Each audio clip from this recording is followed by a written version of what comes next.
China India से कितना प्यार करता है ये मुझे बताने की जरूरत नहीं है, पर इनका ये प्यार जो है हमारे देश के खिलाड़ियों के साथ में यहां पर एशियन गेम के अंदर भी देखने को मिल रहा है। एक देश कितना नीचे गिर सकता है वो चाइना की हरकतें आप लोगों को यहां पर बताएगी।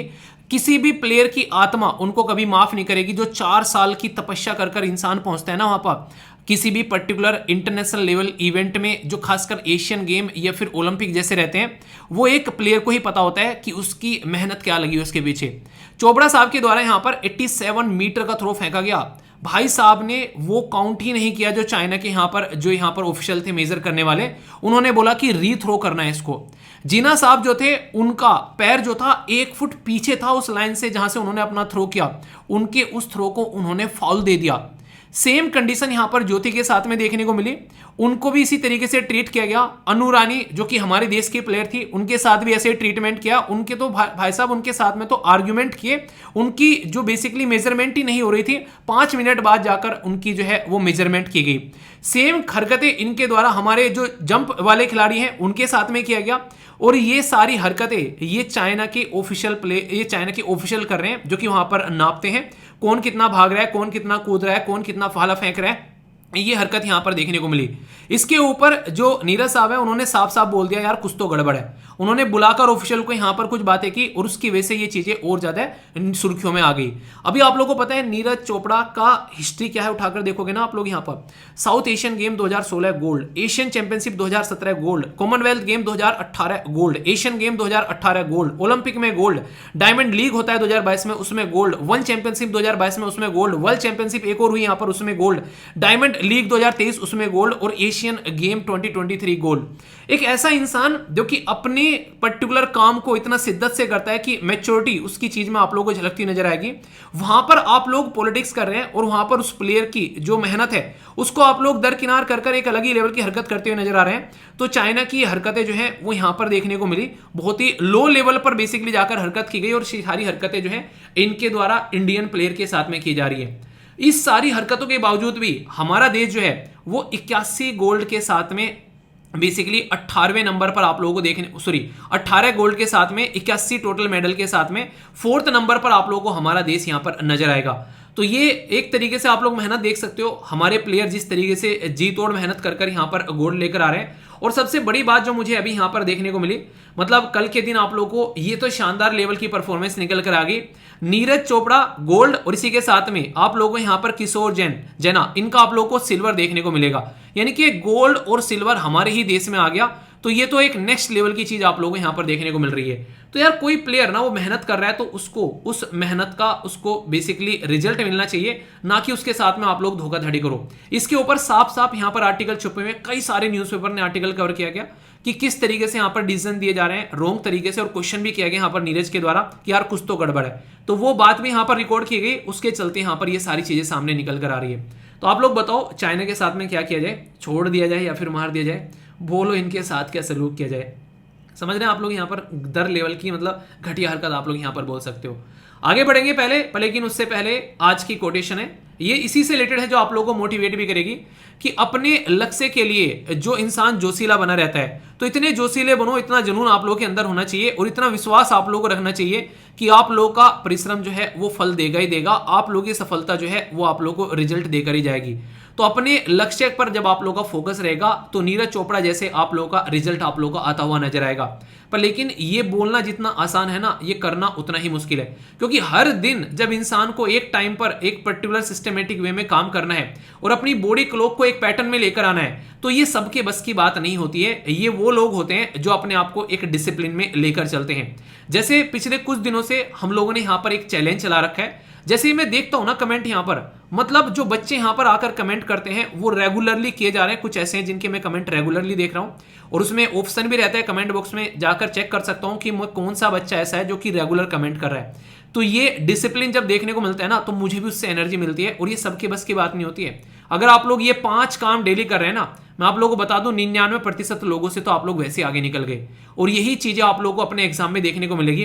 बस थोड़ा सा डिसिप्लिन ला दो यार। नीरज चोपड़ा जैसा अगर रिजल्ट न देखने को मिल जाए तो मुझे बताना, तो ये आप लोगों की डे बाय डे की दिन में झलकना चाहिए, क्योंकि कोई भी प्लेयर महान नहीं बनता है एक दिन के अंदर में। एक एक दिन उसने मेहनत की है, पसीना बहाया ग्राउंड पर जाकर। मिल्खा सिंह मूवी आप लोगों ने देखी होगी। तो इस तरीके से इंसान जो होता है वो एक डिसिप्लिन प्लेयर निकल कर आता है, जो कि इंटरनेशनल लेवल पर झंडे गाड़ता है। और वो झंडे अगर आप लोग अपने करियर में गाड़ना चाहते हैं तो ये चीज आप लोग को भी नोटिस करनी पड़ेगी। तो कौन टाइम पर सो रहा है, टाइम पर उठ रहा है, उठते ही गुनगुना पानी पी रहा है, अपना प्लान कर रहा है कि आज का दिन कैसे यूटिलाइज करना है, 15 से 30 मिनट की एक्सरसाइज कर रहा है, और डिसिप्लिन के नाम पर आप लोग रेगुलरली आकर ये वीडियो को उसी टाइम पर आकर वीडियो को लाइक कर रहे हैं, ये याद है आप लोगों को, भूल नहीं रहे हैं। तो ये भी एक डिसिप्लिन की कैटेगरी में है। जिसके 5 में से 5 नंबर आ रहे हैं उसको अप्रिशिएट करना, क्योंकि सबके बस की बात नहीं होती है। जो कर रहा है उसको कम से कम अप्रिशिएट एटलीस्ट जरूर करो, ठीक है। आज के आर्टिकल इतने शानदार है कि आप लोगों का चक्षु खोलेंगे। कई सारी बेसिक ऐसी बातें बताऊंगा जो आप लोग सोचोगे कि यार ये चल क्या रहा है, ठीक है। इसमें से जो सबसे इंपॉर्टेंट आर्टिकल आप लोगों को देखने को मिलेगा, ये मतलब ऐसा आर्टिकल है आप लोगों को इतनी सारी बातें बता के जाएगा और आप लोगों को जानने के लिए एक तरीके से यानी कि अंडरस्टैंडिंग बढ़ेगी कि साउथ इंडिया और नॉर्थ इंडिया के राज्यों में क्या क्या प्रॉब्लम देखने को मिलती है आज की डेट में, कैसे पैसों का डिवीजन होता है, कैसे वहां पर आज की डेट में जो हमारी कॉन्स्टिट्यूएंसी का डिवीजन हो रहा है, किस तरीके से फाइनेंस कमीशन काम करता है। बहुत ही उम्दा आर्टिकल लिखा गया है, तो बहुत ही अच्छे से हम लोग यहाँ पर डिस्कस करेंगे। शानदार तरीके से हमारा फेडरल सिस्टम भी आप लोगों को समझ में आएगा यहाँ पर, ठीक है। आखिर यहां पर बात की जाती है न्यूज एजेंसीज के बारे में। आप लोगों को बताना फ्रीडम ऑफ प्रेस जो है वो किस आर्टिकल में लिखी हुई है, तो डिस्कस करूंगा। डिलिमिटेशन कमीशन किस आर्टिकल में लिखा हुआ है, सेंटर के लिए और स्टेट के लिए किस आर्टिकल में लिखा हुआ है, बताइए। ये सारी की सारी चीजें तसल्ली में हम लोग डिस्कस करते हुए यहां पर नजर आएंगे, ठीक है। ये वाला आर्टिकल काफी इंटरेस्टिंग लगेगा आप लोगों को, क्योंकि कुछ ऐसा एंगल है, 2 नए शब्द आप लोगों को जानने को मिलेंगे। एक तो बोला गया पोली क्राइसिस, ठीक है, और इसी के साथ में एक बोला गया पोली सॉल्यूशन। तो पोली क्राइसिस, पोली सॉल्यूशन, ये क्या है, किसके द्वारा ये टर्म दी गई है, इसके बारे में आप लोगों से बात करूंगा और क्या रिजल्ट होगा अच्छे से जानेंगे शानदार तरीके से। ये आर्टिकल बेसिकली फिजिक्स का नोबेल प्राइज मिला है, तो उसके लिए है। नोबेल प्राइज चल रहे हैं, इनके लिए टेंशन मत लेना। इकट्ठा करके आप लोगों के लिए वीडियो लाऊंगा, किस किस को मिला है, किस देश से मिला है, किस फील्ड में मिला है, क्योंकि यहां से आप लोगों का एक क्वेश्चन बन जाता है। 2 साल के एटलीस्ट नोबेल प्राइज आप लोगों को जरूर कवर करके जाने चाहिए। पिछले 2018 से मैं कवर कर रहा हूं, 4 साल से लगातार वीडियो बना रहा हूं, अभी इस साल भी बनाएंगे, तो उसके लिए आप लोग तैयार रहना। जैसे ही नोबेल प्राइज कंप्लीट हो जाएगा तुरंत आप लोगों को वीडियो देखने को मिलेगी, ठीक है। वुमेन रिजर्वेशन बिल के बारे में फिर से यहां पर ये आर्टिकल आया, अब बिल वो एक्ट बन चुका है, पर यहां पर एक लिंक आप लोगों को देखने को मिलेगा, वो पॉइंट काफी इंपॉर्टेंट है, जो कि इस आर्टिकल के साथ में भी आप लोगों को सिंक्रोनस होता हुआ नजर आएगा। और दोनों को कनेक्ट कर जब पढ़ाऊंगा तो आप लोग चीजें समझ पाओगे कि क्या सही है और क्या गलत। जम्मू एंड कश्मीर के अंदर में किस तरीके से फिलहाल के टाइम पर जो लीडर हैं उनको ओपन किया जा रहा है, तो उसके चलते यहां पर क्या क्या चीजें हैं, तो इस आर्टिकल के बारे में थोड़ा सा ओवरव्यू देंगे। ज्यादा इंपॉर्टेंट नहीं है, पर लेकिन पता होना चाहिए कि चल क्या रहा है आखिर, क्योंकि तभी आप लोग एक अवेयर सिटीजन कहलाओगे। एटलीस्ट पता तो होना चाहिए कि चल क्या रहा है, तो वो चल क्या रहा है वो मैं यहां पर बताऊंगा। यहां पर बात की जा रही है फिलहाल जो है मॉनसून कैसा चल रहा है, तो रोलर कोस्टर चल रहा है, कभी ऊपर कभी नीचे। और इसके बारे में मैंने अभी रिसेंटली आर्टिकल भी आप लोगों से डिस्कस किया था, ला नीना और एल नीना का इंपैक्ट। किस किस को याद है? अच्छा, ला नीना अच्छी होती है हमारे लिए, एल नीना अच्छी होती है, आप लोगों को ये बताना है। देखता हूं कौन इसका सही आंसर देता है, तो इसके बारे में जानेंगे। बाकी एक और आर्टिकल आप लोगों को काफी अच्छा देखने को मिलेगा, ये है बिहार का कास्ट सेंसस, तो इसको भी हम लोग अच्छे से डिस्कस करेंगे। बहुत ही ज्यादा न्यूज में यहाँ पर, तो इसके बारे में समझेंगे। यूएसए की पॉलिटिक्स है, इसको इग्नोर कर सकते हो और ये भी इंपॉर्टेंट नहीं है। इंग्लिश कैसे इंप्रूव करनी है ये यहाँ पर आप लोगों को देखने को मिलेगा, इसको भी आप लोग थोड़ा सा देख सकते हैं, अच्छे से चीजें आप लोग यहाँ पर समझ पाएंगे, ठीक है। तो ये बहुत ही बेसिक सी चीजें हैं। दोनों प्लेयर का नाम जो है आप लोग कमेंट बॉक्स में लिख दो, तो मुझे पता चलेगा कि हाँ आप लोगों को याद हो गया है। आज है वर्ल्ड टीचर्स डे, तो सबसे पहले तो happy teachers day to all of you. ये एक ऐसी चीज आप लोग यहां पर बोल सकते हो, टीचर एक ऐसा इंसान होता है समाज के अंदर में जो कि पूरे समाज को सुधारता हुआ नजर आता है। कोई किसी भी पोजीशन पर आज की डेट में है तो वो टीचर के हाथों के नीचे से निकल कर जाता है। और सबसे बड़ा टीचर जो है वो है हमारे पेरेंट्स, सबसे पहले जो टीचर आप लोगों को यहाँ पर देखने को मिलते हैं। तो आप लोगों की जिंदगी में जो भी आज की डेट में सबसे बेस्ट टीचर हो, आप लोग उसको रिकॉल कर सकते हैं, उस इंसान को एक तरीके से नमन कर सकते हैं। मैं भी अपने टीचर जो हैं उनको नमन करता हुआ नजर आ रहा था जब मैंने ये आर्टिकल पढ़ा। कुछ ऐसे लोग जिन्होंने मेरी लाइफ जो है उसको सेव दिया, क्योंकि कुछ ऐसे लोग इंसान हमेशा आप लोगों को जिंदगी में देखने को मिलेंगे। तो 5 अक्टूबर ये डे सेलिब्रेट किया जाता है। और नेशनल टीचर डे जो है वो किस डेट में सेलिब्रेट करते हैं ये आप लोगों को बताना है। ये कहीं ना कहीं यहाँ पर एक तरीके से जो यहाँ पर बात की जाती है कि एक एनिवर्सरी है यहाँ पर, जिसमें आईएलओ और यूनेस्को के द्वारा रिकमेंड किया गया कि इस तरीके से टीचर्स डे सेलिब्रेट करना है 1966 में, और तब से हम लोग यहाँ पर सेलिब्रेट करते हुए आ रहे हैं। इससे यहाँ पर राइट्स के बारे में बात करती है, रेस्पॉन्सिबिलिटी के बारे में बात करती है, एजुकेशन के बारे में, रिक्रूटमेंट के बारे में, एम्प्लॉयमेंट के बारे में, ये सारी चीजें आप लोगों को देखने को मिलती हैं। थीम बड़ी प्यारी है, बोला गया teachers we need for the education we want. यहाँ पर टीचर ही एक ऐसा इंसान है, भले ही कितने बड़े स्कूल में कॉलेज में पढ़ लो आप लोग, अगर टीचर अच्छा नहीं है तो कहीं नहीं पहुंच पाओगे।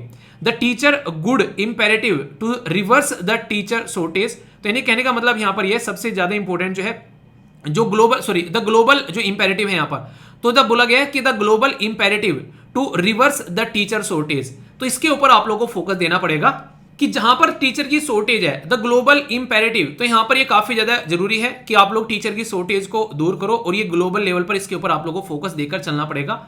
ये बातें यहां पर समझाने की कोशिश की गई है। तो थीम बड़ी प्यारी है, तो इसको आप लोग यहां पर इंक्लूड कर सकते हो एक तरीके से, अगर कभी टीचर्स के बारे में कुछ लिखने के लिए आए तो। बेसिक है पर लेकिन इंपॉर्टेंट है, हल्का सा आइडिया जरूर रखिएगा, ठीक है। अभी आगे चलते हैं, एक एक आर्टिकल और अच्छे से देखते हैं। कुछ तो हम लोगों ने डिस्कस किया, पहला आर्टिकल नीरज चोपड़ा वाला, वो आप लोगों से खेल के अंदर में एथिक्स वाला जो पोर्शन है उसमें कनेक्ट करके देख सकते हैं, जीएस पेपर 4 के अंदर में आएगा। और ये हो गया आप लोग का टीचर्स डे भी यहाँ पर, ठीक है। अब ये है वो इंपॉर्टेंट पॉइंट जिसके लिए काफी सारे दिनों से कई सारे बच्चे परेशान हैं, इसको कैसे लेकर चल जाए। जो भी आप लोग के आर्टिकल डिस्कस किए जाएंगे वो किस पर्टिकुलर टॉपिक से रिलेटेड है, आप लोग देखिए यहाँ पर कि किस पर्टिकुलर टॉपिक से रिलेटेड है, वो सारी इंफॉर्मेशन भी आप लोगों को यहाँ पर देखने को मिल रही है। सारी चीजें हैं यहाँ पर, हिंदी और इंग्लिश में आर्टिकल है आप लोगों के सामने, कौन सा एडिटोरियल है, किस पर्टिकुलर पेपर से रिलेटेड है, उसका नाम क्या है, समरी क्या है, ये समरी हिंदी और इंग्लिश में आप लोगों को देखने को मिलेगी। ये सारी चीजें आप लोगों को यहाँ पर एसएलवीपीडिया पर मिलती हुई नजर आएंगी, जो कि आप लोग कभी भी जब भी चाहे इनका यूटिलाइजेशन कर सकते हैं। ऐसा नहीं कि आप लोगों को यहाँ पर ये खत्म हो जाएंगे। तो ये है स्टडी लवर वीर एसएलवीपीडिया, इसको जाकर आप लोग ज्वाइन कर सकते हैं। लिंक आप लोगों को वीडियो के नीचे मिल जाएगा, या फिर एसएलवीपीडिया डायरेक्ट सर्च कर लेना, एसएलवीपीडिया मिला हुआ है, ठीक है। ये इंपॉर्टेंट है जो कि आप लोग यहाँ पर देख सकते हैं। सारे के सारे आर्टिकल हिंदी और इंग्लिश में जब भी चाहे आप लोग यहाँ पर देखते हैं। बैकग्राउंड इन्फॉर्मेशन भी यहाँ पर शेयर की जाती है, और भी एक्स्ट्रा चीजें आप लोगों को देखने को मिलती है। दूसरा इंपॉर्टेंट पॉइंट, कई सारे बच्चे यहाँ पर बात कर रहे थे पीडीएफ के बारे में, तो पीडीएफ है आप लोगों के सामने, दोनों पीडीएफ अलग अलग कर दिए, हिंदी और इंग्लिश की, ठीक है। तो ये प्रोवाइड करानी स्टार्ट कर दी आप लोगों की, 3 दिन की ऑलरेडी आ चुकी है। अब शाम तक कई सारी और आप लोगों को देखने को मिल जाएंगी। पीडीएफ सारी मिलेंगी study lover YouTube, study lover जो टेलीग्राम चैनल है, दोनों के दोनों फ्री ऑफ कॉस्ट है, इसके लिए एक भी पैसा देने की जरूरत नहीं है। सारी की सारी पीडीएफ आप लोगों को यहाँ पड़ी हुई मिल जाएंगी, जब चाहे जिंदगी में आप लोग इनको यूज कर सकते हो, यहां से उठा सकते हो, अपना प्रिंट आउट निकलवा सकते हो। हिंदी और इंग्लिश की अलग अलग आप लोगों को देखने को मिल रही है, सारी चीजें इकट्ठी आप लोगों को मिल गई। दोनों के लिए एक भी पैसा पे करने की जरूरत नहीं है। अगर कोई भी इनको बेचता हुआ पाया जाता है जो कि यहाँ पर स्टडी लवर का मटेरियल है, तो मुझे बस एक मेल कर देना, बाकी उसकी मुंडी जो है मैं अपना आप मरोड़ दूंगा, ठीक है। तो इसके लिए कुछ भी पेमेंट नहीं करना है, फिर से ध्यान रखना, क्योंकि कई सारे बच्चे बोले थे कि सर पेमेंट लेने के चक्कर में इनको प्रोवाइड नहीं करा पा रहे हो। तो पेमेंट आप लोगों के सामने आ गई है कि आप लोग पेमेंट देना है यहाँ पर, तो ये है पेमेंट कि आप लोग जाकर ज्वाइन कर लो और एंजॉय करो, ठीक है। तो सारा का सारा मटेरियल फ्री ऑफ कॉस्ट है। फिर पेमेंट किस चीज के लिए करनी है अब वो बता देते हैं। अगर आप लोग किसी भी ऐसे एग्जाम की तैयारी कर रहे हैं जहां पर आप लोगों को आंसर राइटिंग करने के लिए आता है, यूपीएससी हो सकता है, स्टेट पीसीएस हो सकता है, या फिर इसके अलावा जहां पर बैंकिंग में एक यहाँ पर लिखने के लिए थोड़ा सा आता है, जैसे कि सीएपीएफ के अंदर में हो गया, तो आंसर राइटिंग के लिए आप लोग ज्वाइन कर सकते हैं ये पर्टिकुलर यहाँ पर बिल्कुल ग्रुप। इसके अंदर में क्या करना है, एक बार पेमेंट करनी है, ये पेमेंट 1 टाइम है। आप लोगों को क्वेश्चन मिलेंगे यहाँ पर, उनके डेमो आंसर मिलेंगे, और हिंदी और इंग्लिश दोनों में आप लोगों को मिलेंगे। बहुत सारे बच्चे रेगुलर पार्टिसिपेट कर रहे हैं, तो एक सीरियस ग्रुप आप लोगों को मिल जाएगा, जो कि खासकर दूर रहते हैं, जिनको दिखता है यार कोई कॉपी नहीं दिखता, किसी की मॉडल आंसर कहां से मिले, कैसे लिखना है, वो सारा आप लोगों को यहाँ पर अच्छा एक मटेरियल मिल जाएगा। और अभी रिसेंटली यूपीएससी के मेंस के पेपर मैंने एनालिसिस किए थे, तब तक ओनली 50 क्वेश्चन वहां पर डाले थे, और उसमें से आप लोगों को 7 से 8 क्वेश्चन मैंने डायरेक्ट दिखाए थे कि वो वहां से आप लोगों के क्वेश्चन डायरेक्ट निकल कर आए थे। तो ये फायदा है आप लोगों का। तो स्टेट पीसीएस की तैयारी कर रहे हैं, यूपीएससी की, अगर आंसर राइटिंग अपना करना चाहते हैं इनिशियल फेज से, तो आप लोग कुछ नहीं करना है, एक बार पेमेंट करना है, लाइफ टाइम पेमेंट है, जब तक सिलेक्शन हो जाए तब तक लिखते रहना। मैं तो ये चाह रहा हूं कि 1 साल के अंदर ही सिलेक्शन हो जाए। ये स्कैन करना है आप लोगों को, स्कैन करने के बाद में ये यहाँ पर पेमेंट कर यहाँ पर सेंड कर देना है इस नंबर पर, और 24 आवर के लिए वेट करना है, क्योंकि बहुत सारे बच्चे यहाँ पर रहते हैं, तो टीम आराम से आप लोगों को यहाँ पर पूरा प्रोसीजर बता देगी। ये दूसरा क्या है, ये है क्लास नोट्स, जो कि यहाँ पर एप्लीकेशन के ऊपर जो सारे क्लासेस चलती हैं, यूपीएससी की जो क्लासेस चलती हैं, उसके जो नोट्स होते हैं, किसी को लगता है कि यार ये नोट्स चाहिए मुझे, क्लास ज्वाइन नहीं की जा रही है, तो उसके लिए भी सेम प्राइस है, बिल्कुल मिनिमम अमाउंट रखा गया है। बेसिकली पर्टिकुलर कोर्स जो है उसके कंपेयर में अगर आप लोग देखोगे, लोग जो है 5-5 हज़ार में इसको लोगों को दे रहे हैं, ये ओनली 499, ठीक है। तो ये आप लोग यहाँ पर इसके लिए भी ज्वाइन कर सकते हैं, सेम तरीका आप लोगों को यहाँ पर देखने को मिलेगा। बस लिख देना कि आप लोग क्या ज्वाइन करना चाहते हैं, ठीक है। दूसरी इंपॉर्टेंट बात यहाँ पर, अगर कोई भी कोर्स आप लोगों को चाहिए यूपीएससी के लिए, या फिर आप लोग यहाँ पर स्टेट बेसिकली तैयारी कर रहे हैं स्टेट पीसीएस के लिए भी, तो उसके लिए भी एक बेसिक कोर्स है जिसमें काफ़ी सारी चीज़ें आप लोग की कवर हो जाती हैं। 16 सब्जेक्ट हैं, देख लेना एक बार, वहाँ पर लिस्ट दे रखी है कौन कौन से सब्जेक्ट कवर किए जाने हैं। उसके अंदर में अभी 2 सब्जेक्ट जो हैं वो कल अपडेट कर दिए हैं। तो ये सारे जो फ्रीक्वेंटली किसी को ना एग्जाम अभी आ रहा है इमीडिएटली पढ़कर निकालना है, तो उसके लिए काफ़ी अच्छी अपॉर्चुनिटी है, इसको आप लोग ज्वाइन कर सकते हैं। एप्लीकेशन या फिर आप लोग वेबसाइट, दोनों जगह से इसको एंजॉय कर सकते हैं। अपना फीडबैक जरूर दिया करो, अगर आप लोगों को चीज़ें फायदा पहुंचा रही है, ये आप लोगों का यहाँ पर रिव्यू रहता है, तो इसमें जरूर पार्टिसिपेट किया करो, ठीक है। अच्छा, क्या आप लोगों को पता है इस बारे में कि हमारे देश के अंदर में जो हमारे मेंबर ऑफ पार्लियामेंट हैं, यानी कि जो सांसद हैं, या फिर मेंबर ऑफ लेजिस्लेटिव असेंबली यानी कि या हमारे विधायक हैं, इनको जब यहाँ पर पर्टिकुलर एरिया से इलेक्शन लड़ने के लिए लाया जाता है, तो किस बेसिस पर यहाँ पर ये जो सीट होती है, इनकी कॉन्स्टिट्यूंसी होती है, वो डिसाइड की जाती है? क्या आप लोगों को पता है? बताइए किस बेसिस पर की जाती है? एरिया के बेसिस पर की जाती है, पॉपुलेशन के बेसिस पर की जाती है, इकोनॉमी के बेसिस पर की जाती है, या फिर डिस्ट्रिक्ट के बेसिस पर की जाती है? तो ये क्वेश्चन है आप लोगों के सामने, क्योंकि इस क्वेश्चन का आंसर देते ही आप लोगों के चक्षु खुलेंगे और आप लोग पूरे आर्टिकल को अंडरस्टैंड कर पाएंगे। ये यहां पर बात की जा रही है रीडिस्ट्रीब्यूशन फॉर साउथ। आज की डेट में अगर सीट एलोकेशन के बारे में बात करें एज कंपेयर टू नॉर्थ, तो बहुत ही इंटरेस्टिंग ये एक ऐसा आर्टिकल है जो कि आप लोगों को बहुत ही प्यारी प्यारी सी नई नई चीजें सिखाकर जाएगा, और आप लोग चीजों को कंपेयर करना भी सीखेंगे, और कुछ फैक्चुअल इन्फॉर्मेशन होगी जो कि वनडे टाइप एग्जाम में आप लोग को डायरेक्ट बेसिकली फायदा पहुंचाती है, ठीक है। सबसे पहले तो एक फैक्चुअल इन्फॉर्मेशन आप लोगों को बताता हूं। हमारे देश के अंदर में डीलिमिटेशन कमीशन अगर लेकर आना है, तो डीलिमिटेशन कमीशन को आप लोगों को देखने को मिलेगा, उसके बारे में बाकायदा एक आर्टिकल यानी कि अनुच्छेद में मेंशन है, जिसको आर्टिकल 81 बोलते हैं। यानी कि इंडियन कॉन्स्टिट्यूशन में आर्टिकल 81 ये बोलता है कि लोकसभा की जो कॉन्स्टिट्यूएंसी है कंट्री के अंदर में, वो इक्वल साइज में होनी चाहिए ऑफ द पॉपुलेशन। तो ये स्टेटमेंट आप लोग याद रखिएगा, पूरा आर्टिकल इस आर्टिकल पर घूमने वाला है, ठीक है। यानी कि अनुच्छेद 21 ये बोलता है कि जो भी कॉन्स्टिट्यूएंसी आप लोग क्रिएट करने वाले हो, यानी कि जिस भी कॉन्स्टिट्यूएंसी में यहां पर बेसिकली वोट डलेंगे, उस कॉन्स्टिट्यूएंसी का साइज जो है देश के अंदर में किसी भी कॉन्स्टिट्यूएंसी के साइज के इक्वल होगा, मतलब पॉपुलेशन जो है वो इक्वल रिप्रेजेंटेशन देखने को मिलेगी।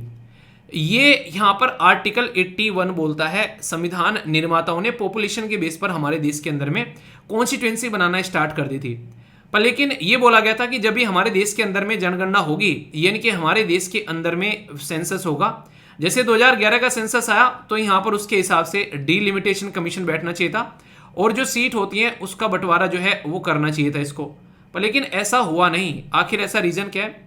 रीजन यहां पर यह है कि 1971 का जब सेंसस हुआ था, यानी कि 1971 का जब सेंसस यानी कि जनगणना हुई थी, तो ये बोल दिया गया था कि आगे आने वाले टाइम में अभी हम लोग जो है इस तरीके से सेंसस जो है वो तो चलता रहेगा, पर लेकिन डीलिमिटेशन कमीशन जो है वो नहीं लेकर आएंगे। क्योंकि रीजन क्या था? रीजन यहां पर बड़ा ही सटीक सा था, बिल्कुल साफ सा था, और इसके चलते यहां पर हमारे देश के अंदर में संविधान में संशोधन किया गया यहां पर बेसिकली 2001 में, और यहां पर 84th कॉन्स्टिट्यूशन अमेंडमेंट करके ये बोल दिया गया कि नेक्स्ट डीलिमिटेशन कमीशन जो है वो कब लाया जाएगा? 2026 में लाया जाएगा, और वो 2026 अब हमारे सामने आता हुआ नजर आ रहा है। तो ऐसे आर्टिकल आने का मतलब बनता है, क्यों? क्योंकि अब ये डीलिमिटेशन कमीशन जो है ये हमारा 2021 का जो जनगणना होगी, सेंसस होगा, उसके बाद में ये बनाया जाएगा, और ये डीलिमिटेशन कमीशन जो है जनगणना कर ये देखेगा हमारे देश के किस राज्य में कितनी पॉपुलेशन है, और जिस राज्य में जितनी पॉपुलेशन है उसी के बेस पर फिर यहाँ पर जो सीट होती है उनका बंटवारा करता हुआ ये नजर आएगा, यानी कि सीट का डिस्ट्रीब्यूशन करेगा किस राज्य में कितनी सीट है। पहले तो क्वेश्चन ये आप लोगों से मैं पूछूंगा, आप लोगों के बेसिकली राज्य से टोटल पार्लियामेंट में रिप्रेजेंटेशन कितनी है लोकसभा के अंदर में, पहले आप लोग ये बताइए। अगर ये पता है तो अच्छी बात है, नहीं पता है तो पहले एक बार सर्च कर लो, फिर से आप लोग देखिएगा इस आर्टिकल को, और अच्छे से आप लोगों के माइंड के चक्षु खुलते हुए आप लोगों को नजर आएंगे। एक एक बात जो है वो मैं ढंग से समझाऊंगा, ध्यान से सुनते हुए आप लोगों को चलना है। मेन प्रॉब्लम क्या है, ये मैंने आप लोगों को फाइनेंस कमीशन पढ़ाया था, उस टाइम पर भी मैंने डिस्कस किया था कि फाइनेंस कमीशन जो है वो भी पॉपुलेशन के बेस पर यहां पर पैसे का डिस्ट्रीब्यूशन करता है। तो इसको लेकर कई सारे साउथ इंडिया के जो राज्य हैं, जिसमें केरला भी है, तमिलनाडु भी है, ये कुछ राज्य ऐसे हैं जो कि गुस्से में सामने आ गए निकलकर। उन्होंने बोला कि यार एक साइड में तो तुम बोलते हो कि पॉपुलेशन को कंट्रोल करना है, हम लोगों ने पॉपुलेशन कंट्रोल कर लिया, इसका हम लोगों को इनाम मिलना चाहिए कि वाह क्या बात है, आप लोगों ने अपनी पॉपुलेशन जो है वो कंट्रोल कर ली, और हम लोग को इनाम तो मिलने से रहा, हम लोग को उसका खामियाजा भुगतना पड़ रहा है। किसकी सेंस में खामियाजा भुगतना पड़ रहा है? हमारे देश के अंदर में जब पॉपुलेशन के बेस पर सीट का डिस्ट्रीब्यूशन किया जाएगा तो इसकी वजह से जो नुकसान यहां पर देखने को मिलने वाला है वो नुकसान देखने को मिलेगा आंध्र प्रदेश को, वो नुकसान देखने को मिलेगा केरला और तमिलनाडु को, वो नुकसान देखने को मिलेगा तेलंगाना को। यानी कि ये वो राज्य हैं जिनको बहुत ज्यादा नुकसान देखने को मिलेगा। क्यों? क्योंकि इन्होंने अपनी पॉपुलेशन जो है वो कंट्रोल कर ली है काफी अच्छे लेवल पर। इसी के साथ में फायदा किसको होगा? फायदा होगा उत्तर प्रदेश को, फायदा होगा राजस्थान को, फायदा होगा गुजरात को, फायदा होगा मध्य प्रदेश को, फायदा होगा बिहार को। ये वो राज्य हैं जैसे कि बिहार, छत्तीसगढ़, गुजरात, झारखंड, मध्य प्रदेश, उत्तराखंड, उत्तर प्रदेश, जिसमें पॉपुलेशन काफी अच्छे लेवल पर बढ़ी है। जब पॉपुलेशन यहां पर बढ़ी है तो इसका मतलब ये होगा कि आने वाले टाइम पर जब आप लोग डीलिमिटेशन कमीशन को सेट करोगे और वो कॉन्स्टिट्यूएंसीज का बंटवारा करेगा, सीट का बंटवारा करेगा, इन राज्य की सीट जो है वो पार्लियामेंट के अंदर में बढ़ने वाली है और साउथ इंडिया के राज्य की सीट जो है वो आप लोगों को उतनी या फिर घटती यहां पर नजर आएगी। तो ये तो नुकसान हो गया उनको पॉपुलेशन घटाने का, पॉइंट नंबर 1। पॉइंट नंबर 2, सबसे खतरनाक चीज यहां पर ये कि हम जो है यहां पर इंडस्ट्री लगा रहे हैं काफी अच्छे लेवल पर, हम लोग जो है अच्छा लेवल पर यहां पर टैक्स पे कर रहे हैं, हम लोगों को यहां पर उसका इंसेंटिव मिलना चाहिए कि भाई साहब वाह क्या काम कर रहे हो। पर लेकिन हमारे यहां पर जब प्लानिंग कमीशन क्या करता है, वो यहां पर टैक्स का डिस्ट्रीब्यूशन करता है तो वो भी पॉपुलेशन के बेसिस पर यहां पर टैक्स शेयर करने बैठ जाता है, तो वहां पर भी हम लोग को नुकसान झेलना पड़ता है। मतलब हम तो गधे हैं, हम तो बेवकूफ हैं अगर हम लोग अपनी पॉपुलेशन को कंट्रोल कर रहे हैं। ये तो अच्छे वो हैं जो पॉपुलेशन बढ़ा रहे हैं, उनके तो मजे मजे हैं यार, उनकी तो जिंदगी अच्छी है। रीजन क्या है? ये जो आंकड़ा बता रहा हूं ये सुनकर आप लोग चौंक जाओगे। जैसे मैंने आप लोगों को बताया जो नॉर्थ के जो राज्य हैं, खासकर वो सेंट्रल इंडिया के राज्य हैं, गुजरात, राजस्थान, मध्य प्रदेश, उत्तर प्रदेश, बिहार, झारखंड, इनकी पॉपुलेशन जो है रिसेंटली अभी 44% से लेके 48% तक यहां पर बढ़ी है, यानी कि इंक्रीज हो गई है। यानी कि जो ये नॉर्थ के राज्य हैं या सेंट्रल इंडिया के राज्य हैं, 44 से लेके 48% तक इनकी पॉपुलेशन आप लोगों को बढ़ती ही नजर आई है। और जबकि अगर आप लोग बात करोगे आंध्र प्रदेश, कर्नाटक, तेलंगाना, तमिलनाडु, इनकी पॉपुलेशन ग्रोथ आप लोगों को देखने को मिलेगी ओनली 24 से लेके मतलब एक तरीके से लगभग इतनी है 24-25 से करीब आप लोगों को यहां पर देखने को मिलेगा। ये इतनी पॉपुलेशन की इनकी बढ़ती हुई नजर आ रही है।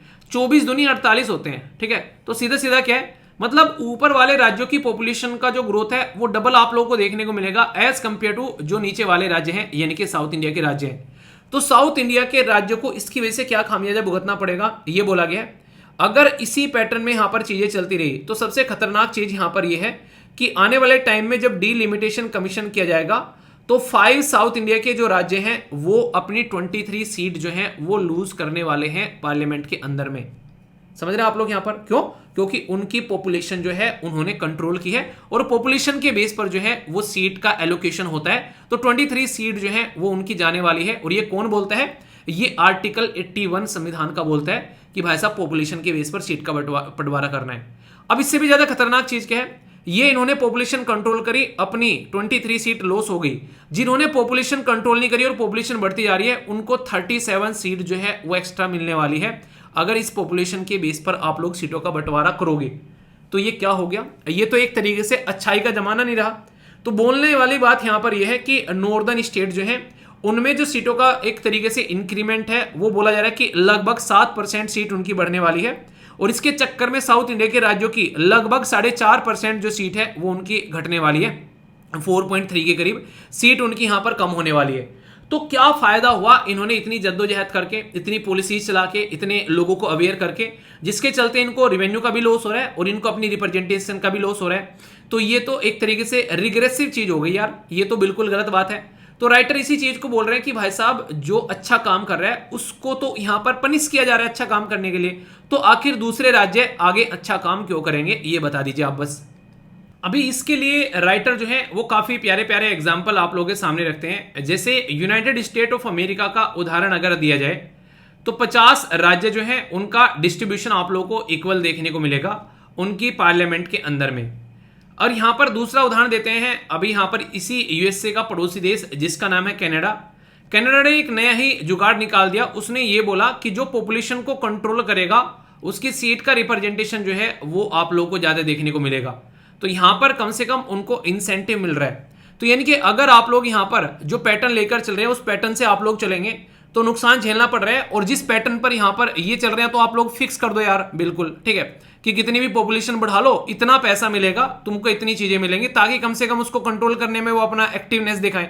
पर लेकिन आप लोग ऐसा काम करने के लिए तैयारी नहीं है। फैमिली प्लानिंग पॉपुलेशन कंट्रोल करने के लिए स्टेट को अपनी पॉलिसी यहां पर इंप्लीमेंट करनी पड़ती है। अलग अलग रीजनल गवर्नमेंट जो है वो यहां पर काम करती हुई नजर आती है और ये पॉलिसी जो है इफेक्टिवली इंप्लीमेंट होती है उन राज्य के अंदर में जो यहां पर इसके लिए रेगुलर एक तरीके से प्रयास करते हैं। तो जिन्होंने रेगुलर प्रयास किया फैमिली प्लानिंग का, जिन्होंने सोसाइटी के अंदर में चेंज लेकर आया, जिन्होंने अपनी जो बेसिकली सोसाइटी के अंदर में लोग हैं उनको अवेयर कराया, उन्होंने इसको कंट्रोल किया, तो वो यहां पर इसके लिए पॉजिटिव उनको इंसेंटिव मिलना चाहिए। पॉपुलेशन का जो रोल होना चाहिए वो पॉजिटिव होना चाहिए। चाहे फाइनेंस कमीशन के अंदर में बात कर लो, चाहे आप लोग टैक्स डिस्ट्रीब्यूशन की हो, चाहे आप लोग सीट डिस्ट्रीब्यूशन के बारे में बात कर लो, तो ये चीजें आप लोगों को यहां पर समझकर उसी के हिसाब से आप लोगों को अपने आंकड़े जो है वो तैयार करने पड़ेंगे। तो ये इंसेंटिव देने वाली चीज होनी चाहिए, ना कि उनको पनिशमेंट मिलना चाहिए इस पर्टिकुलर काम के लिए। अभी जो नेक्स्ट इंपॉर्टेंट पॉइंट यहां पर आप लोगों को थोड़ा सा डिटेल में एक्सप्लेन करता हूं। अभी यहां पर जो नॉर्थ के राज्य हैं और जो साउथ के राज्य हैं उनको रिवेन्यू शेयरिंग में कितना नुकसान हुआ है आप लोग यहां पर भी चीजें समझ पाएंगे। मतलब कहने का यह है कि आज की डेट में जो साउथ के राज्य हैं उनको पॉपुलेशन बढ़ाने की वजह से जो फाइनेंस कमीशन के द्वारा जो पैसा शेयर किया जाता था वो 21% से घटकर उनका 15% आ गया है। क्यों? क्योंकि उनकी पॉपुलेशन जो है वो डिक्रीज हो गई है। और दूसरी साइड में जो राज्य हैं यहाँ पर राजस्थान, उत्तर प्रदेश, ये जो खासकर मध्य प्रदेश, गुजरात, छत्तीसगढ़, बिहार, इनका जो शेयर था ये यहां पर बढ़ता ही जा रहा है और 51 इससे भी बढ़कर और आगे 53% यहां पर इनका हो गया है। रीजन क्या है? रीजन ये है कि पर कैपिटा के बेसिस पर यहां पर जो है वो यहां पर रिवेन्यू शेयर किया जाता है। पर कैपिटा का मतलब क्या है? मान लीजिए तमिलनाडु के अंदर में जो पॉपुलेशन है, तमिलनाडु के अंदर में वो पॉपुलेशन है यहां पर आज की डेट में 1000 लोग हैं तमिलनाडु के अंदर में, ठीक है। तो सॉरी, हाँ, 1000 रुपए कमाते हैं तमिलनाडु के अंदर में और टोटल मिलाकर तमिलनाडु के अंदर में जो है 100 लोग रहते हैं, ठीक है। तो हर एक इंसान के हिस्से में जो है वो आप लोगों को 10 रुपए देखने को मिलेंगे, यानी कि 100 लोगों के हिस्से में 10-10 रुपए आएंगे तो 1000 यहां पर हो जाएंगे। तो पर कैपिटा जो हो गया 10 रुपए आप लोगों को यहां पर देखने को मिल रहा है। पर लेकिन आप लोग सोचकर देखो, ये जो 10 है ये यहां पर ऊपर 1000 आप लोगों को देखने को मिल रहा है, यानी कि यहां पर 1000 रुपए हैं, ठीक है। और नीचे जो है यहां पर 1000 ही लोग आ गए, तो क्या हो गया? अब यहां पर एक इंसान के हिस्से में 1 रुपया आएगा, यानी कि ये मानो कि नॉर्थ के जो राज्य हैं उनमें एक इंसान के हिस्से में 1 रुपया आ रहा है। क्यों? क्योंकि पर कैपिटा इनकम जो है वो लो हो गई। क्यों? क्योंकि पैसा तो उतना ही है पर लेकिन ज्यादा लोगों में डिस्ट्रीब्यूशन उसका होना है। तो यहां पर ये आप लोगों को फॉर्मूला देखने को मिलेगा कि जिस राज्य की पर कैपिटा इनकम जो है वो ज्यादा है उसको कम रिसोर्सेज देने पड़ेंगे, उसको कम रिसोर्सेज देने हैं।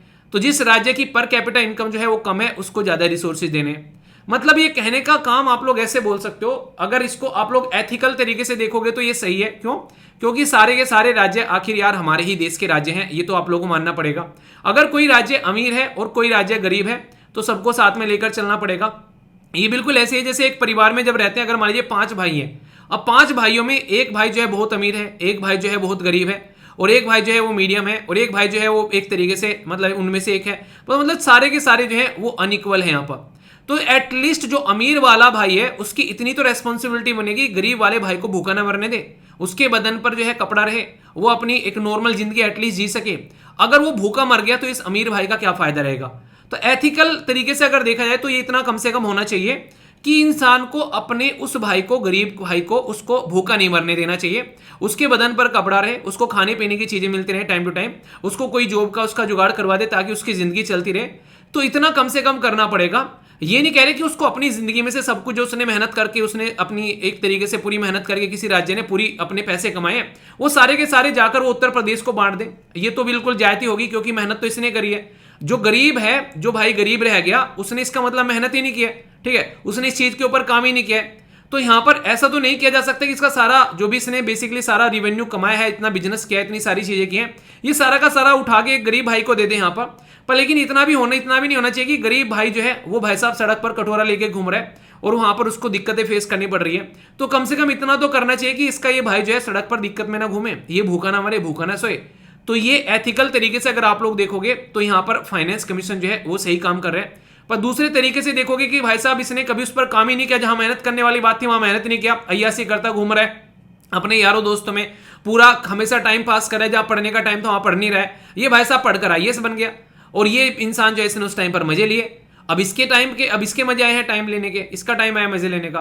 तो अगर उस तरीके से आप लोग देखोगे तो यहां पर ये सही है भाई साहब, इसको मिलना चाहिए, क्योंकि इसने यार अपनी रातें काली की हैं, इसने अपनी आंखें फुड़ाई हैं, इस इंसान ने, इसलिए आईएएस बन गए यहां पर। तो उस तरीके से देखोगे तो आप लोगों को लगेगा सही है भाई साहब, अपने अपने रिसोर्सेज इस्तेमाल करो जितना आप लोगों ने कमाया है। पर लेकिन जब हम लोग इंडिया की बात करते हैं तो हम लोग एक यूनाइटेड इंडिया है, और यूनाइटेड इंडिया में यहां पर हमको सबको साथ में लेकर चलना है, चाहे कोई अमीर हो चाहे कोई गरीब हो, एक परिवार एक फैमिली की तरीके से लेकर चलना है। तो उस एंगल से आप लोग देखोगे तो यहां पर सही लगेगा फाइनेंस कमीशन का जो डिस्ट्रीब्यूशन है। पर लेकिन सीट का जो बंटवारा है उसमें थोड़ा सा कुछ करना चाहिए, क्योंकि सीट का बंटवारा तो रिप्रेजेंटेशन ही कम होगी, तो वो थोड़ा सा नेगेटिव है। तो उसके लिए तो उदाहरण दिए हैं अभी यूएसए का, और जो उदाहरण दिया कनाडा का, तो उनसे कुछ सीख लेकर वहां से एटलीस्ट यहां पर कुछ किया जा सकता है, क्योंकि ये उनको डायरेक्टली बहुत ही नेगेटिव इंपैक्ट पहुंचा रहे हैं यहां पर। ठीक है, तो अप्रोच जो होनी चाहिए यहां पर अपनी पॉपुलेशन की रिप्रेजेंटेशन की, या फिर फिस्कल जो भी पैसा है उसको ट्रांसफर करने की, तो पेनल्टी नहीं लगनी चाहिए उन लोगों को जिन्होंने इसके ऊपर काम किया, उनको रिवॉर्ड की तरीके से लगना चाहिए। और जब वो रिवॉर्ड लगेगा तो दूसरे लोग जो है उसके ऊपर काम करेंगे। सोचो ये भाई जो है, जो यहां पर पढ़ नहीं रहा था, उसका भाई आईएएस बन गया, तो एटलीस्ट ये भी कोशिश करेगा कि यार तू भी कम से कम एक तरीके से एसडीएम बन जाए, तहसीलदार बन जाए। पर लेकिन जब इसको ये लगेगा कि आईएएस बनकर इसका कुछ उखाड़ ही नहीं रहा है, इसका सारा पैसा मेरे पास में आ रहा है, ये फालतू में मेहनत कर रहा है, मैं फ्री मजे ले रहा हूं, तो इसका पड़ोसी भाई दूसरा होगा वो भी देखकर बिगड़ जाएगा कि हाँ भाई साहब हम भी मेहनत नहीं करेंगे। तीसरा भाई और बिगड़ जाएगा, वो कहेगा भाई हम भी मेहनत नहीं करेंगे, क्यों? क्योंकि मेहनत का तो उनको नुकसान झेलना पड़ रहा है। ठीक है, आंखें खराब हो गई, सारी चीजें खराब हो गई भाई साहब की, अपना जो टाइम था उस टाइम पर एंजॉय करने का, मजे लेने का जिंदगी में, वो सारा टाइम यहां पर बर्बाद कर दिया, और इसके बाद में फायदा कोई और उठा रहा है। तो यहां पर ये भी नहीं होना चाहिए कम से कम, क्योंकि इसकी वजह से जो मोटिवेट है काम करने के लिए, उनका मोटिवेशन डाउन हो जाएगा, वो सोचेगा मैं ही क्यों पढ़ के करूं, वो भी इसी की कैटेगरी में आ जाएगा। दोनों मिलकर पॉपुलेशन बढ़ाएंगे, अब खेलो पॉपुलेशन, अब बढ़ाओ अपनी सीट, अब करो डिस्ट्रीब्यूशन, लाओ पैसा कहां से लाओगे, क्योंकि ये तो कमा ही नहीं रहा है। तो इंसेंटिव नहीं इस तरीके से देना चाहिए कि वो इंसेंटिव जो है वो पनिशमेंट बन जाए, इंसेंटिव इस तरीके से देना चाहिए ताकि लोग उसको देखकर मोटिवेट हो। तो ये पूरी बात यहां पर बोली गई है। आप लोगों को कैसा लगा आर्टिकल, और आप लोगों को क्या लगा कि सही बात बोली गई है फिर गलत बात बोली गई है? क्योंकि हमारी कंट्री के अंदर में जो डीपीएसपी होती है, जिनको directly principle of state policy बोलते हो, उसका सबसे मेन मुद्दा यह है कि जो रिसोर्सेज हैं उनका डिस्ट्रीब्यूशन जो होना चाहिए वो एक सिस्टमेटिक बेसिस पर होना चाहिए सबके बीच में। तो इसीलिए पार्ट 4 के अंदर में जो डीपीएसपी रखी गई है वो आर्टिकल 36 से आर्टिकल 51 तक आप लोगों को देखने को मिलती है, और ये स्टेट की रेस्पॉन्सिबिलिटी की कैटेगरी में यहां पर आती है। इसमें आप लोगों की क्या राय है यहां पर, इसमें आप लोग टिप्पणी करना कुछ कहा चाहेंगे, जरूर टिप्पणी करना। मजा आता है जब आप लोग अलग अलग डिफरेंट कमेंट करते हो, अपनी अपनी राय लिखते हो, तो अपनी राय जरूर लिखा करो, उससे मुझे भी काफी कुछ जानने को मिलता है। अच्छा, आप लोग इस तरीके से सोच रहे हो, तो उससे फिर जो मैं पढ़ाता हूं आप लोगों को उसमें भी इंप्रूवमेंट देखने को मिलता है, क्योंकि मुझे पता रहता है उस टाइम पर कि आप लोग कैसे सोच रहे हो, तो आप लोगों के हिसाब से फिर मैं चीजें डिलीवर कर पाता हूं काफी अच्छे से। ठीक है, तो मेरे साथ में आपका जो कनेक्ट होने का सबसे आसान तरीका है वो यही है कि आप लोग यहां पर इस तरीके से चीजों को लेकर चलें। इसके ऊपर क्वेश्चन भी अगर आप लोगों को दिया जाए तो मुझे लगता है कि अब क्वेश्चन भी आप लोग लिख दोगे, तो वो क्वेश्चन भी लिख सकते हैं। और आर्टिकल 81 आप लोग जरूर याद रखिएगा, इसके बारे में आप लोग कंफ्यूजन नहीं होना चाहिए। और एक क्वेश्चन का आंसर आप लोग और दे दो, डीलिमिटेशन। यहां पर मैंने बात की लोकसभा के बारे में, अगर वही डीलिमिटेशन आप लोगों को स्टेट के ऊपर करना है, यानी कि राज्य के अंदर में करना है, तो वहां पर कौन से आर्टिकल यानी कि कौन से अनुच्छेद का इस्तेमाल किया जाएगा, इस क्वेश्चन का आंसर आप लोगों को देना है। देखता हूं कौन बता पाता है, क्योंकि अभी रिसेंटली मैंने डीलिमिटेशन वाला पूरा आर्टिकल बहुत ही तसल्ली में आप लोगों से डिस्कस किया था, तो इतना एक्सपेक्ट करूंगा कि आप लोग आंसर जरूर दोगे। ठीक है, ये जो आर्टिकल है कहने के लिए तो वुमेन रिजर्वेशन के बारे में यहां पर बात कर रहा है, पर एक नया एंगल, डिफरेंट सा एंगल आप लोगों को यहां पर देकर जाने वाला है। दो बातों में किस तरीके से चीजें जो है वो फंसने वाली है आकर, ये आप लोगों को बताएगा कैसे। अभी यहां पर आप लोगों से मैं बात करूंगा, पहले बेसिक बातें मैं आप लोगों को यहां पर बताता हूं। अभी हमारे संविधान में संशोधन करके एक पर्टिकुलर अमेंडमेंट एक्ट लेकर हम लोग आए। ये बिल का नंबर आप लोगों को बताना है, बिल कौन सा था। अभी मैं आप लोगों को एक्ट बताता हूं, एक्ट हो गया है ये 106वां कॉन्स्टिट्यूशन अमेंडमेंट एक्ट हमारे देश के अंदर में अभी आ गया है। और इससे यहां पर 33% रिजर्वेशन पार्लियामेंट के अंदर में और 33% रिजर्वेशन स्टेट असेंबली के अंदर में आप लोगों को महिलाओं का यहां पर देखने को मिलने वाला है। पर लेकिन यहां पर जो राइटर हैं वो ये बोल रहे हैं कि इतना टाइम आप लोगों को क्यों लग गया, यानी कि ये काम तो आप लोगों को बहुत पहले हो जाना चाहिए था।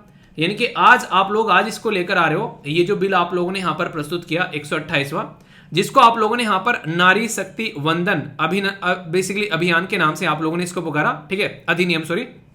तो सबसे इंपॉर्टेंट बात क्या यहां पर कि हमारे देश के अंदर में 73rd और 74th कॉन्स्टिट्यूशन अमेंडमेंट जो थे वो 1990s में लेकर आए। यानी कि ये आप लोगों को आज की डेट में नहीं, ये काफी लंबे समय पहले हमारे देश के अंदर में यहां पर देखने को मिले।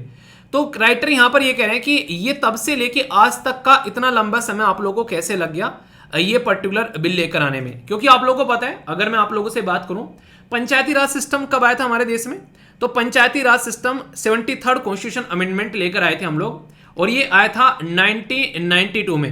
इसी के साथ में 74th कॉन्स्टिट्यूशन हम लोग लेकर आए थे म्युनिसिपैलिटी के लिए, और ये भी आप लोगों को देखने को मिला था 1992 में। पर लेकिन इनको इंप्लीमेंट करने वाली जो डेट है वो आप लोग जरूर याद रखिएगा, क्योंकि यहां से क्वेश्चन आप लोगों के लिए पूछ ले जाते हैं। जैसे पंचायती राज सिस्टम के लिए इंप्लीमेंटेशन की जो डेट है वो क्या है, 24 अप्रैल, जिसको आप लोग पंचायती राज डे के रूप में भी सेलिब्रेट करते हो देश के अंदर में, 24 अप्रैल 1992। जी हाँ, बिल्कुल सही, ये बिल्कुल गलत है। अभी एक स्टेट पीसीएस में क्वेश्चन देकर पूछा गया कि 24 अप्रैल 1992, तो याद रखना ये 1993 है, यानी कि अगले साल आप लोगों को यहां पर देखने को मिला। ठीक है, 74th कॉन्स्टिट्यूशन अमेंडमेंट जो था इसके लिए भी आप लोग याद रखिएगा, इसको इंप्लीमेंट किया गया, ये था 1 जून, और इसके लिए था 1993, यानी कि दोनों के लिए 1993 यहां पर इंप्लीमेंटेशन का टाइम आप लोगों को देखने को मिला। तो उस टाइम से लेके 1993 से अगर आप लोग आज की डेट में चीजों को काउंट करोगे, हम लोग बैठे हुए 2023 के अंदर में, तो लगभग क्या पूरे के पूरे 30 साल आप लोग बोल सकते हो कि जब हम लोगों ने ग्राउंड लेवल पर रिजर्वेशन प्रोवाइड करा दिया, तो 30 साल कैसे लग गए यहां तक आने में, तो ये आप लोगों को यहां पर बोला जा रहा है। क्यों? क्योंकि जैसे यहां पर हम लोगों ने पंचायती राज सिस्टम के अंदर में रिजर्वेशन प्रोवाइड कराया, उसकी वजह से हमारे देश के अंदर में 3 मिलियन महिलाएं, यानी कि 30 लाख औरतें आज की डेट में इलेक्टेड रिप्रेजेंटेटिव है पंचायती राज सिस्टम के अंदर में।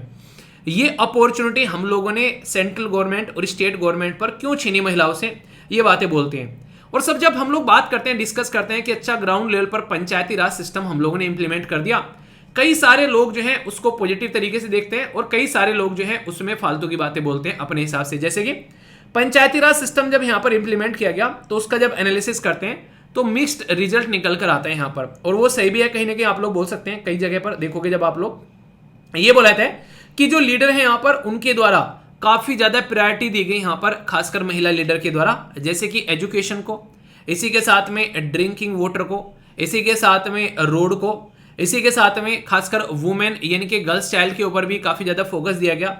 कुछ लोग ये कहते हैं कि काफी अच्छे से काम किया गया, और कई सारे इसके उदाहरण भी पेश किए जाते हैं अलग अलग राज्य से, जहां पर महिला सरपंच जो हैं उन्होंने काफी अच्छा काम किया यहाँ पर। ठीक है, तो इनके द्वारा जैसे कि यहाँ पर रेदू बेन का उदाहरण दिया जाता है यहाँ पर। ठीक है, उनके द्वारा काफी अच्छे से काम किया गया। इसी के साथ में और भी कई सारे उदाहरण यहाँ पर ये देते हैं अलग अलग राज्य से यहाँ पर, जिनके द्वारा महिलाओं के द्वारा अच्छा काम यहाँ पर किया गया, और इसको चलकर यहाँ पर चीजों को अच्छे से इंप्लीमेंट करने की बात यहाँ पर देखने को मिली।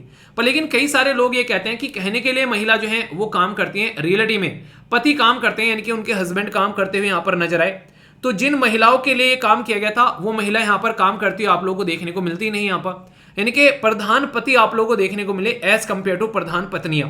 तो ये बातें यहाँ पर देखने को मिली। पर लेकिन चलो ये तो सही है, प्रधान पति आए प्रधान पत्नी आई, वो तो अलग मुद्दा है यहाँ पर। अब सबसे खतरनाक जो पॉइंट है इस पर्टिकुलर आर्टिकल का, वो है डीलिमिटेशन कमीशन। मतलब क्या है?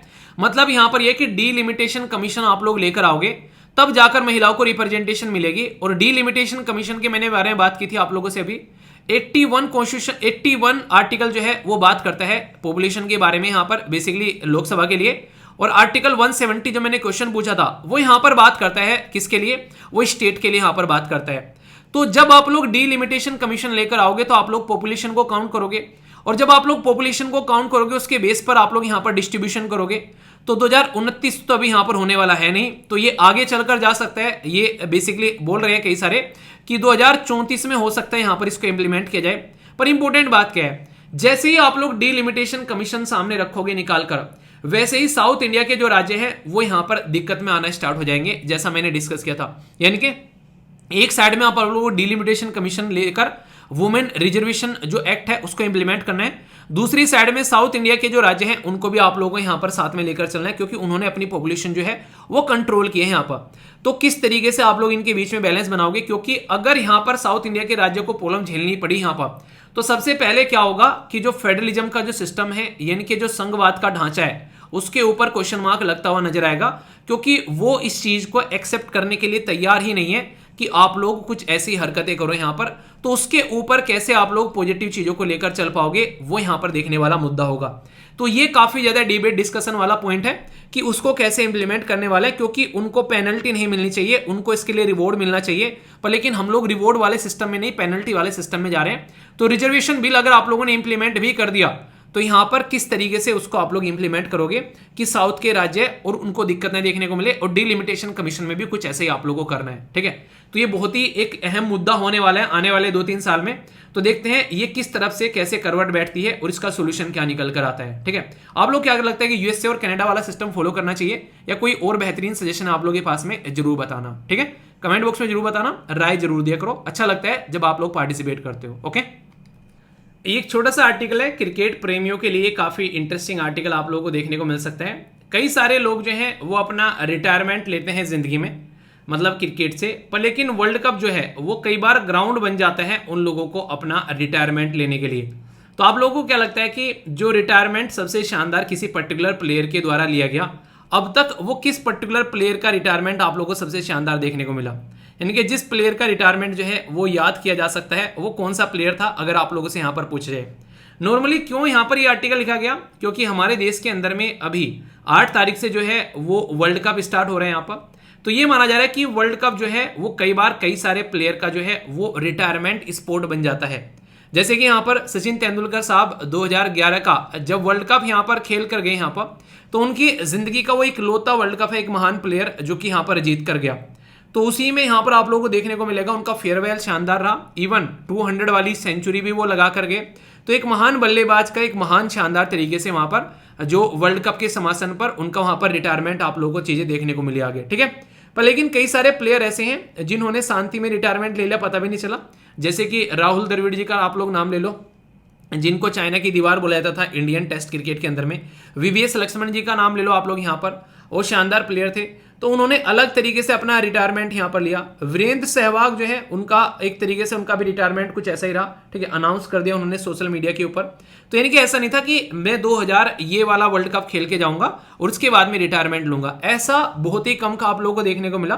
तो उसके चलते आप लोग चीजों को यहाँ पर अंडरस्टैंड कर सकते हैं। तो यहाँ पर कहा जा रहा है कि जैसे ही वर्ल्ड कप होगा और भी कई सारे लोग जो हैं वो रिटायर लेते हुए नजर आएंगे, यहाँ से इनके रिटायरमेंट उनका होता हुआ नजर आएगा। आप लोग क्या लगता है कि वर्ल्ड कप अब की बार कंप्लीट होने के बाद में कौन कौन क्रिकेटर जो है वो रिटायर हो सकते हैं? इंडिया का खासकर आप लोग बता सकते हैं, बाकी वर्ल्ड में भी अगर कोई आप लोगों को पता हो कि हाँ ये रिटायर होगा तो उसके बारे में बताइएगा। तो एक छोटी सी इन्फॉर्मेशन थी यहाँ पर ये, क्योंकि आप लोगों को पता है अभी वर्ल्ड कप का हमारे देश के अंदर में एडिशन होने वाला है और पूरा एडिशन हमारे देश में ही कंप्लीट होगा, कोई अलग देश नहीं होगा, ठीक है। तो आप लोगों को ये बताना है कि वो पर्टिकुलर जो एडिशन देखने को मिल रहा है कौन से नंबर का संस्करण है जो हमारे देश में हो रहा है। तो देखता हूं कौन इसके बारे में बताता है। दोस्तों क्या आप लोगों को पता है हमारे देश में पहली बार इमरजेंसी जो है नेशनल लेवल की वो किस ड्यूरेशन में लगी थी? मतलब साल बताइए आप लोग। उसी इमरजेंसी के ड्यूरेशन में हमारे देश के अंदर में 42nd कॉन्स्टिट्यूशन अमेंडमेंट यानी कि संविधान में संशोधन किया गया था। और ये संशोधन इतना बड़ा था कि इसने एक छोटा सा संविधान तक बना दिया था। इसीलिए इस संविधान के संशोधन को कई बार लोग जो हैं वो मिनी कॉन्स्टिट्यूशन भी बोलते हैं। ये फैक्चुअल इंफॉर्मेशन क्यों मैंने आप लोगों के सामने रखी, क्योंकि टाइटल ही ये है इसका जो पर्टिकुलर आर्टिकल का, अनडिक्लेयर्ड इमरजेंसी, यानी कि डिक्लेयर नहीं किया गया है पर लेकिन इमरजेंसी लग चुकी है। आखिर ऐसा आर्टिकल क्यों छापा गया, इसके पीछे क्या मुद्दा है, पूरा तसल्ली में मैं आप लोगों से बात करूंगा। ये दोस्तों ऐसा टॉपिक है जिसको आप लोग करंट के साथ साथ में स्टैटिक के साथ में भी कनेक्ट करते हुए नजर आएंगे। और इसमें काफी लार्ज स्केल पर आप लोगों को पॉजिटिव साइड जो है वो देखने को मिलेगी जर्नलिज्म की, कि जर्नलिज्म जो है वो किस तरीके से सोसाइटी के लिए इंपॉर्टेंट है। आप लोगों ने अक्सर सुना होगा किसी भी पर्टिकुलर देश के अंदर में अगर बात करें 4 स्तंभ होते हैं एक डेमोक्रेसी को मेंटेन करने के लिए। वो 4 स्तंभ यानी कि वो 4 खंबे जो होते हैं, खंबा वो उस वाले खंबे की बात नहीं कर रहा हूँ, पी के टल्ली होने वाले की, ठीक है, यहाँ पर बात चल रही है जो बेसिकली डेमोक्रेसी को प्रोटेक्ट करने का काम करते हैं, ठीक है। तो यहाँ पर सबसे पहले आप लोगों को देखने को मिलेगा, ये बोलते हैं हम लोग लेजिस्लेचर, यानी कि जो विधायिका काम बनाने का काम करती है। एग्जीक्यूटिव यहाँ पर उसको इंप्लीमेंट करने का काम करती है, कार्यपालिका। इसी के साथ में हमारी जुडिशरी आ जाती है जो कि जस्टिस को मेंटेन करने का काम करती है। और सबसे इंपॉर्टेंट क्यों बोल रहा हूं, वो इसलिए बोल रहा हूं क्योंकि ये होता है लोगों के साथ में कनेक्टेड, इसको बोलते हैं मीडिया। तो मीडिया जो है उसको 4th स्तंभ बोला गया है डेमोक्रेसी के लिए। क्यों? क्योंकि ये जो मीडिया है ना यार, ये लोगों तक बेसिकली सारी बातें पहुंचाता है। यानी कि देश में कहां हो रहा है, अभी आप लोगों को पता चला कि चाइना में गेम चल रहे हैं, कुछ दिनों बाद पहले आप लोगों को पता चला कि कनाडा ने हमारे साथ में कुछ कुछ ऐसा कर दिया, हमारे ऊपर आरोप लगा दिया। उससे पहले पता चला कि यार नेपाल के अंदर में अर्थक्वेक आ गया, या फिर पता चला यार वहां पर लैंडस्लाइड हो गई, पता चला मोदी जी यहाँ पर विजिट करने जा रहे हैं। ये सारी चीजें आप लोगों को कहाँ से मिल रही है? ये सारी चीजें आप लोगों को मीडिया से मिल रही है। तो इनडायरेक्ट वे में देखा जाए तो मीडिया तो मम्मी का काम कर रही है, मतलब बिल्कुल हमारे साथ में इतना कनेक्टेड है, जरा जरा सी बातों का ध्यान रखे हुए हैं कि हमारे बच्चे क्या कर रहे हैं। तो मीडिया सारी इंफॉर्मेशन हम लोगों को प्रोवाइड कराती है। पर लेकिन सोचो, यही मीडिया अगर बिक जाए, यही मीडिया अगर इंडिपेंडेंट तरीके से काम ना करे, यही मीडिया अगर सरकार के इशारों पर नाचने लगे, तो क्या होगा? कानून बनाने वाले भी हम, कानून इंप्लीमेंट करने वाले भी हम, और लोगों तक नैरेटिव सेट करने वाले भी हम। तो फिर यहां पर सबसे खतरनाक सिचुएशन क्रिएट हो जाती है कि अब लोगों को जो दिखाया जाएगा, जो सुनाया जाएगा, और जो उनके सामने चीजें रखी जाएंगी, वो वही होंगी जो सरकार यानी कि गवर्नमेंट चाहेगी। और यानी कि कहने का मतलब यह कि अब गवर्नमेंट की नेगेटिव चीजें जो हैं वो पब्लिक में आना बंद हो जाएगी। इसीलिए किसी महान हस्ती ने यह बोला है कि जिस दिन मीडिया जो है वो सरकार की तारीफ करने लगे, तो ये समझ जाइए कि वो जो है डेमोक्रेसी के लिए एक कलंक बनना स्टार्ट हो चुकी है मीडिया। क्योंकि सरकार कितना भी अच्छा क्यों ना करे, मीडिया की और अपोजिशन की ये रेस्पॉन्सिबिलिटी होती है कि उसकी फिर भी कोई ना कोई चीज तो ऐसी होगी जो ढंग से काम नहीं कर रही है, उसको और पुख्ता बनाए ताकि सरकार और अच्छे से काम करे, यानी कि उसको अकाउंटेबल ठहराए। ये माना जाता है। ऐसा नहीं कि सरकार पे कटाक्ष कसने हैं, पर लेकिन उन्होंने जो काम किया है उसका क्रिटिकल एनालिसिस नाम का एक शब्द होता है, वो करे कि इसके अंदर में कौन सी चीजें सही है यानी कि पॉजिटिव है, कौन सी चीजें गंदी है यानी कि नेगेटिव है। अच्छी चीजें सही है, बहुत अच्छी बात है, आगे लेकर चलो, पर नेगेटिव चीजें जो है वो लोगों के सामने रखे कि ये चीजें नेगेटिव है और इस पर भी आप लोगों को पॉजिटिव का टिक लगाना है ताकि हम लोग समाज को सुधार सके। इसी चीज को ध्यान में रखते हुए हमारे संविधान निर्माता जब संविधान बना रहे थे, उन्होंने बकायदा संविधान के अंदर में एक ऐसा पार्ट डाल दिया जिससे आज की डेट में भी हम लोग अपनी लाइफ को अच्छे से एंजॉय कर पाते हैं, और वो है पार्ट 3 फंडामेंटल राइट, जो कि आर्टिकल 12 से लेके आर्टिकल 35 तक आता है। इस पर्टिकुलर ड्यूरेशन के अंदर में एक आर्टिकल आप लोगों को देखने को मिलेगा, आर्टिकल 19। आर्टिकल 19 में बहुत सारी इंपॉर्टेंट बातें आप लोगों को नजर आएगी। जैसे कि मैं आप लोगों को अगर यहां पर दिखाऊं, आर्टिकल 19 से लेके आर्टिकल 22 तक ये वो सेक्शन है जिसको आप लोग बोलते हैं स्वतंत्रता का अधिकार, यानी कि आप लोगों को आजादी है। आजादी किस किस चीज की है आप लोगों को, जैसे मैंने अभी पढ़ाया था, आजादी है आप लोगों को इवन कोऑपरेटिव सोसाइटीज बनाने की, आजादी है आप लोगों को अपना काम धंधा करने की, आजादी है आप लोगों को कहीं भी देश के अंदर में जाकर आप लोग रह सकते हैं। ये वो आजादी है जो कि आप लोगों को संविधान के द्वारा मिली हुई है। मतलब कि कहने का मतलब यहां पर यह है कि हमारे संविधान निर्माता समझ रहे थे कि यार किस तरीके से दिक्कतें देखने को मिली है अंग्रेजों के टाइम पर जो रूल किया गया था, तो अब अपने लोगों को इतने अधिकार देने हैं ताकि एटलीस्ट कोई उनको अपना गुलाम ना बना सके। तो इसीलिए आर्टिकल 19 जो है उसमें ये कई सारे प्रोविजन देखने को मिलेंगे, जिसमें आर्टिकल 19 का 1 का जब ए में आप लोग यहां पर जाओगे तो इसमें आप लोगों को यहां पर मीडिया के बारे में बात नहीं की गई है। क्या कह रहे हो सर, नहीं की गई है? मतलब फिर कैसे हम लोग फ्रीडम ऑफ प्रेस के बारे में बात करते हैं? ये लिखी नहीं गई थी संविधान निर्माताओं के द्वारा। जब हमारा संविधान जो है बनाया गया था उसमें सारी चीजें लिखना पॉसिबल नहीं था, पर लेकिन इंटरप्रिटेशन नाम की भी कोई चीज होती है। कहते हो ना कि प्यार करते हैं आंखों ही आंखों में एक दूसरे की बात समझ लेते हैं, इतना प्यार करते हैं एक दूसरे से, वो एक दूसरे की ट्यूनिंग में एक ट्यूनिंग बनाकर चलते हैं, एक दूसरे के साथ में इतना कनेक्टेड है, दोनों एक दूसरे के लिए बने हुए हैं। तो वो सारी बातें संविधान और सुप्रीम कोर्ट के बारे में है।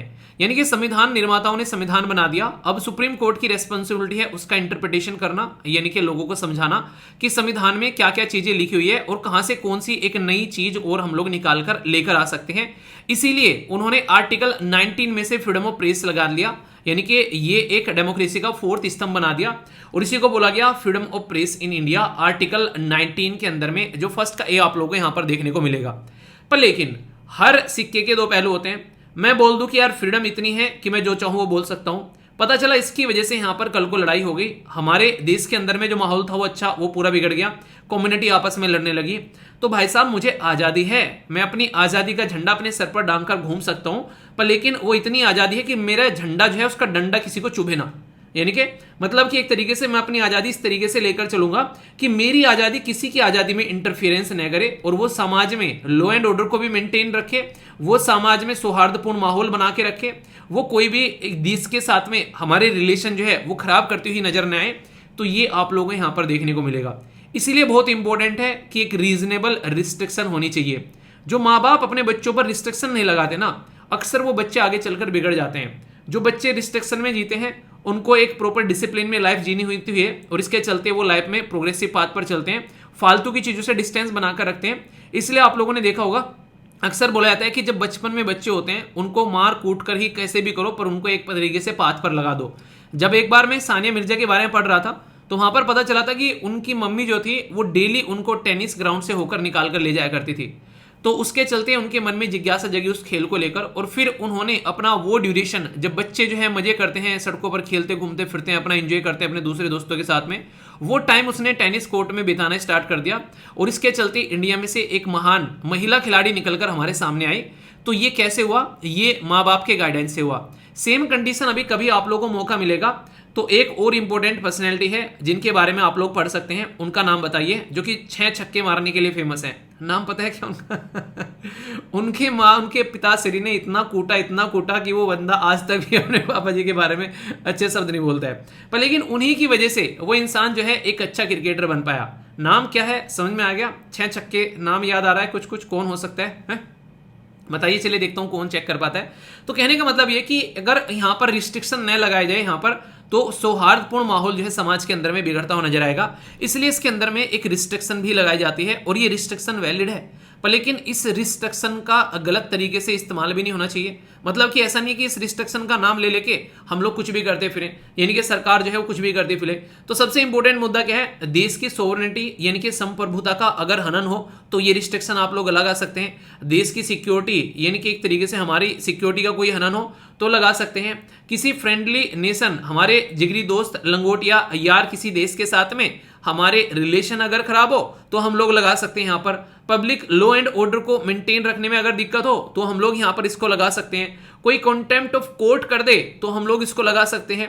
कोई किसी के खिलाफ डिफेमेशन कर दे यानी कि अपनी इज्जत बड़ी दिखाए, दूसरे की इज्जत बेकार कर दे, तो हम लोग यहाँ पर इसको लगा सकते हैं। तो क्राइटेरिया तो रखे गए हैं, पर लेकिन इस क्राइटेरिया में कई बार कई सारी चीजें जो हैं वो सेट नहीं बैठती है। जैसे अभी ये जो आर्टिकल है इसमें क्या है, इसमें न्यूज क्लिक करके यहाँ पर एक पर्टिकुलर न्यूज एजेंसी है, उसके कई सारे यहाँ पर जो यहाँ पर बेसिकली न्यूज बताने वाले और उसके जो हेड थे उनको पकड़ कर ले गई यहाँ पर बेसिकली पुलिस, और यहाँ पर ये केस चल गया यहाँ पर इनके ऊपर कि इन्होंने कुछ गलत किया है। हालांकि इसके ऊपर ये बोलना कि इन्होंने गलत किया है नहीं सही किया है वो तो बाद में होगा, पर सबसे इंपॉर्टेंट बात क्या है, इनको ना तो एफआईआर की कॉपी दी गई, ये बोला जा रहा है कि यहाँ पर क्यों गिरफ्तार कर लिया अब तक वो भी नहीं पता है। कुछ लोग बता रहे हैं कि चाइनीज कुछ कंपनीज के साथ में लिंक की बात यहां पर की गई जिसके चलते इनको गिरफ्तार किया गया है। तो इसी के चलते इनके ऊपर यूएपीए का चार्ज लगा दिया गया है। क्या है ये यूएपीए? इसको बोलते हैं unlawful activity and prevention act, यानी कि कुछ ऐसी हरकतें कर देना जो कि देश के हित में ना हो। तो इसलिए यहां पर इनको उठाकर ले गई इन्फोर्समेंट डायरेक्टरेट, और इसी के साथ में इनकम टैक्स जो डिपार्टमेंट है वो भी यहां पर इनके पीछे पड़ा हुआ था लंबे समय से। तो यहां पर तुम अगर किसी को पकड़कर लेकर आ रहे हो तो सबसे इंपॉर्टेंट बात क्या है, एटलीस्ट उसको ये बताना अधिकार होता है कि क्यों पकड़ रहे हैं भाई साहब, ये तो बता दो, पकड़कर ले गए बताए नहीं। तो ये इसी के चलते यहां पर दिक्कतें देखने को मिल रही है। आखिर पूरा मुद्दा निकल कर कहां से आता है? एक न्यूज़पेपर है जिसका नाम है न्यूयॉर्क टाइम्स, ये यूएसए का न्यूज़पेपर देखने को मिलेगा।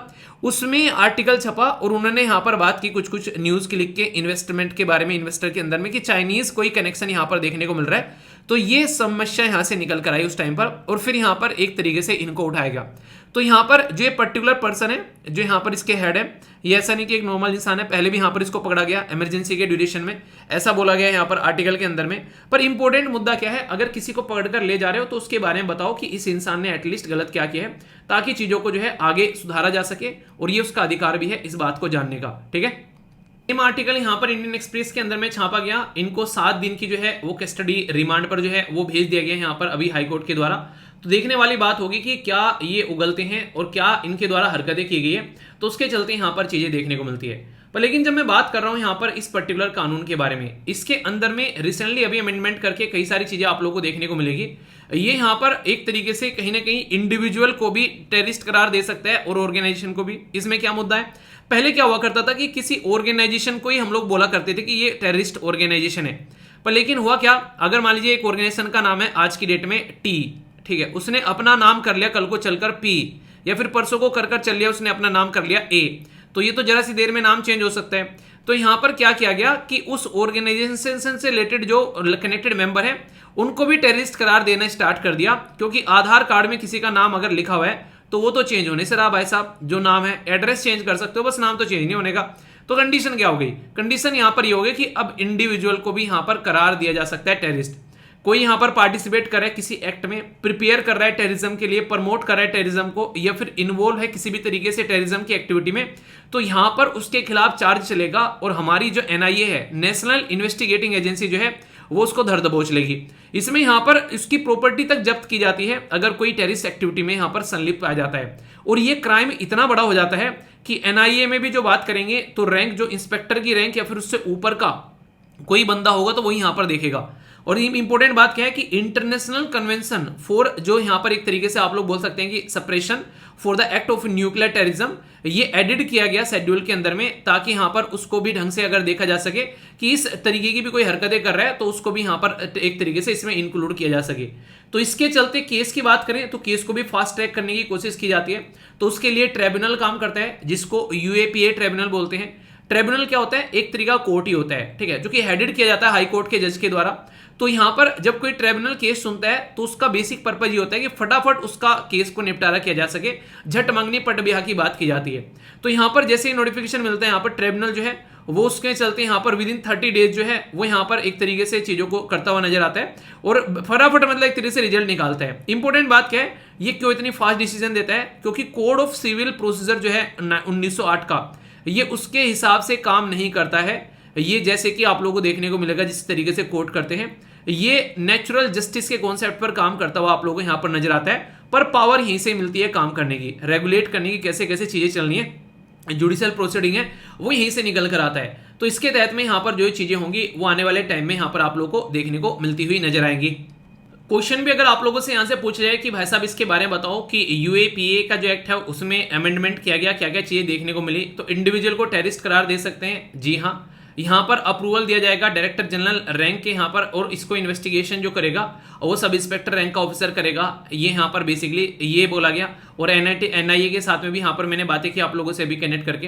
तो कौन सी स्टेटमेंट करेक्ट है, 1 2 यानी कि 1 2 2 3 1 3 या फिर all of the above, A B C या फिर डी में से क्या सही है, आप लोगों को यहां पर ये बताना है। वीडियो को पॉज कर लिया करो जब क्वेश्चन का आंसर दिया करो। तो आंसर क्या हो गया, आंसर यहां पर इसका ए आप लोगों को देखने को मिलेगा, ठीक है। ये सारी बातें मैंने आप लोगों को पढ़ाई। 2019 में भी यहां से क्वेश्चन पूछा गया यूएपीए के बारे में, आप लोग देखते हैं। इवन 2021 में भी यहां पर क्वेश्चन बना है कि इस तरीके से चैलेंज जो एक्सटर्नल जो स्टेट या फिर नॉन स्टेट एक्टर्स जो हैं, मतलब सीधा सीधा बोला जा रहा है टेररिज्म के बारे में बात की जा रही है, तो देश के इंटरनल सिक्योरिटी पर ये काफी बड़ा इंपैक्ट डालते हैं, एक थ्रेट देखने को मिलती है। तो उसके ऊपर यहां पर आप लोगों को यहां पर इसका आंसर देना है, ठीक है। तो ये इनको भी आप लोग एक तरीके से अटेम्प्ट कर सकते हैं, पर लेकिन जो बेसिक बातें आप लोगों को बताई है वो आप लोग जरूर याद रखेगा। ये स्टेटिक पोर्शन के तौर पर भी आप लोगों से क्वेश्चन के फॉर्म में पूछा जा सकता है, ठीक है। तो इस तरीके से हमारा जो पिलर है वो सही है, पर लेकिन कोई गलत भी गड़बड़ करे तो उसको भी ठिकाने लगाने का फिर जुगाड़ करना पड़ता है। तो ये मुद्दा यहां पर देखने को मिला। तो इसीलिए यहां पर बोला गया कि अनडिक्लेयर्ड एक तरीके से इमरजेंसी कि पता नहीं, बताया नहीं कि क्यों पकड़ कर ले गए, बस पकड़ के ले गए, ठीक है। तो इसकी वजह से यहां पर ये बातें देखने को मिल रही थी। तो ये था पूरा आर्टिकल, कोई भी कंफ्यूजन इसको लेकर नहीं होना चाहिए, ठीक है। ये जो पर्टिकुलर आर्टिकल है, ये पर्टिकुलर आर्टिकल आप लोगों को स्टेट की पॉलिटिक्स से देखने को मिलेगा। ये बात की जा रही है जम्मू एंड कश्मीर, जो कि पहले एक स्टेट हुआ करता था। आज की डेट में ये स्टेट एक यूटी यानी कि यूनियन टेरिटरी में कन्वर्ट हो चुका है। एक यूनियन टेरिटरी यहाँ पर जम्मू एंड कश्मीर बन चुकी है और दूसरी यूनियन टेरिटरी जो है वो है लद्दाख। अभी यहाँ पर जम्मू एंड कश्मीर के अंदर में आप लोगों को रियलिटी में बताते हैं, हमारी सरकार जो है मतलब सेंट्रल गवर्नमेंट इतना पैसा दिया करती थी जिसकी कुछ हद नहीं है, पर ऑन ग्राउंड पर अगर जाकर देखोगे उसका कोई पॉजिटिव इंपैक्ट देखने को यहाँ पर नहीं मिला करता था। पर लेकिन प्रेजेंट टाइम पर जितने भी नेता थे जो कि सेपरेटिस्ट टेंडेंसी के थे, जो कि यहाँ पर आज़ाद कश्मीर और वो सारी बातें किया करते थे, उनमें से बहुत सारे लोगों को जो है आज की डेट में जेल की हवा खानी पड़ रही है। और कई सारे ऐसे नेता थे ग्राउंड लेवल पर जो कि काफ़ी बड़े नेता थे, उनमें से एक उमर फारूक आप लोगों को देखने को मिलेंगे। तो यहाँ पर उनको लगभग 4 साल तक हाउस अरेस्ट रखकर अभी 22 सितंबर को उनको रिलीज कर दिया गया है। आप लोगों को पता है हमारे देश के अंदर में जम्मू एंड कश्मीर के अंदर में यहाँ पर बेसिकली शांति लाने के लिए आर्टिकल 370 को जब चेंज किया गया तो बेसिक पर्पज यहाँ पर यह था 5 अगस्त 2019 को कि यहाँ पर जम्मू एंड कश्मीर को जो है मेन इंडिया के अंदर में इंक्लूड करना है, और वो काफी आसानी से यहाँ पर हो पाया। कहीं ना कहीं आप लोग देखते हैं आज की डेट में यूनाइटेड इंडिया आप लोगों को यहाँ पर देखने को मिलेगा, जिसके चलते काफी ज्यादा प्रॉब्लम यहाँ पर झेलनी पड़ती थी। पर लेकिन सिस्टम यहाँ पर यह है कि आने वाले टाइम में कई सारे लोग जो हैं वो मांग कर रहे हैं कि स्टेट के अंदर में इलेक्शन होने चाहिए, और इलेक्शन होने चाहिए तो उसके लिए यहाँ पर कहीं ना कहीं सरकार को इसके बारे में सोचना चाहिए कि ग्राउंड लेवल पर जब इलेक्शन होंगे तभी चीज़ें जो हैं वो यहाँ पर एक डेमोक्रेटिक सिस्टम चलता हुआ नजर आएगा।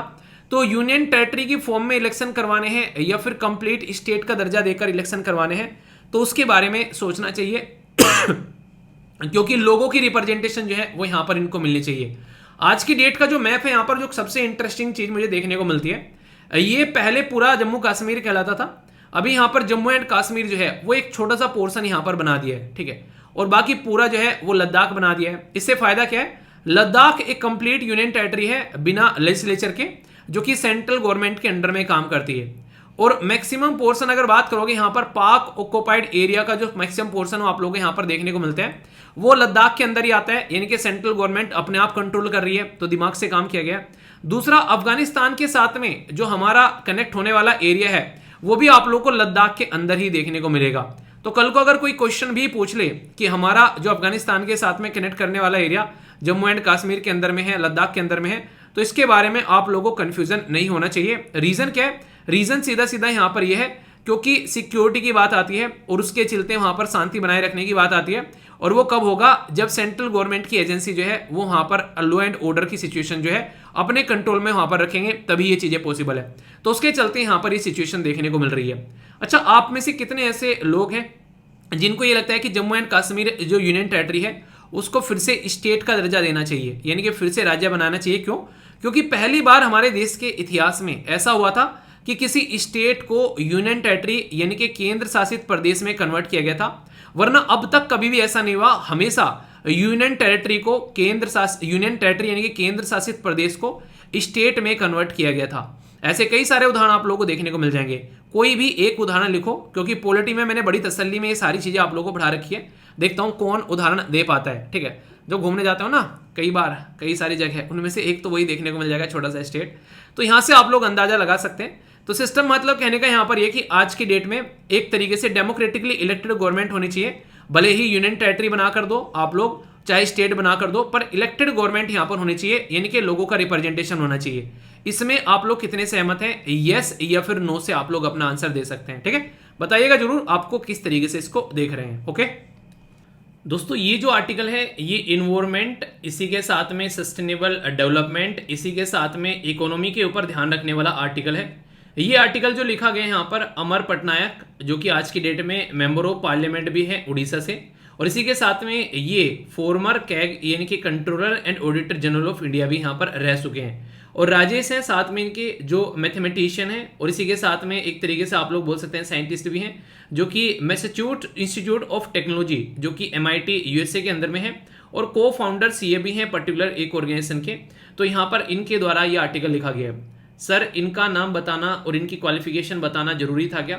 देखो यार, कोई आर्टिकल होता है ना, कुछ ऐसे लोगों के द्वारा लिखा जाता है जो कि काफ़ी ज़्यादा उस पर्टिकुलर फील्ड में स्पेशलाइजेशन रखते हैं, तो इसलिए उसके ऊपर थोड़ा सा इंपॉर्टेंट फोकस देना जरूरी है। इसमें एक शब्द का इस्तेमाल किया गया जो डायरेक्ट प्रीलिम्स में भी आप लोगों के लिए क्वेश्चन बन सकते हैं, और वो शब्द क्या है? वो शब्द है यहाँ पर पॉलीक्राइसिस।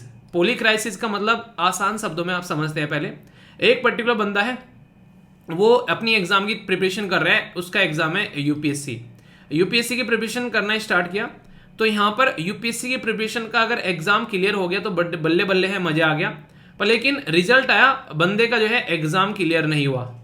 जैसे ही रिजल्ट आया एग्जाम क्लियर नहीं हुआ, गर्लफ्रेंड जो है वो छोड़ के भागी, गर्लफ्रेंड छोड़ के भागी। जैसे ही एग्जाम क्लियर नहीं हुआ, एक तरीके से आप लोग ये समझो कि घर वालों ने पैसा देना ही बंद कर दिया, यानी कि मनी का भी क्राइसिस आ गया। जो यार दोस्त थे उन्होंने भी पल्ला झाड़ लिया। इसके चक्कर में भाई साहब जो है वो बीमार होने लगा, दारू भी पीने लगा, फ्रस्ट्रेट हो गया। ये सारे के सारे क्राइसिस जो है एक साथ में आ गए, इसको कहते हैं पॉली क्राइसिस। ठीक है तो खतरनाक लेवल का क्राइसिस आप लोगों को देखने को मिलता है इंसान की जिंदगी में। जब यहाँ पर कोई इंसान टेंशन में होता है तो अक्सर वो बुरी संगत में या बुरी आदतों में पड़ता हुआ नजर आता है, पर लेकिन अगर इंसान इस टाइम पर अपने आप को संभाल कर फिर से रीस्टार्ट कर दे चीज़ों को, तो फिर चीज़ें जो हैं वो आप लोगों को बैलेंस में होती नजर आती हैं। अभी यहाँ पर पूरी क्राइसिस जो समझाने की कोशिश कर रहे हैं, कहीं पर तो आप लोगों को सूखा देखने को मिलेगा, कहीं पर कोरोना आ गया, कहीं पर पोल्यूशन आ गया, कहीं पर बाढ़ हो गई, कहीं पर इन्फ्लेशन आ गया, कहीं पर इलेक्ट्रिसिटी को लेकर प्रॉब्लम आप लोगों को देखने को मिलती है।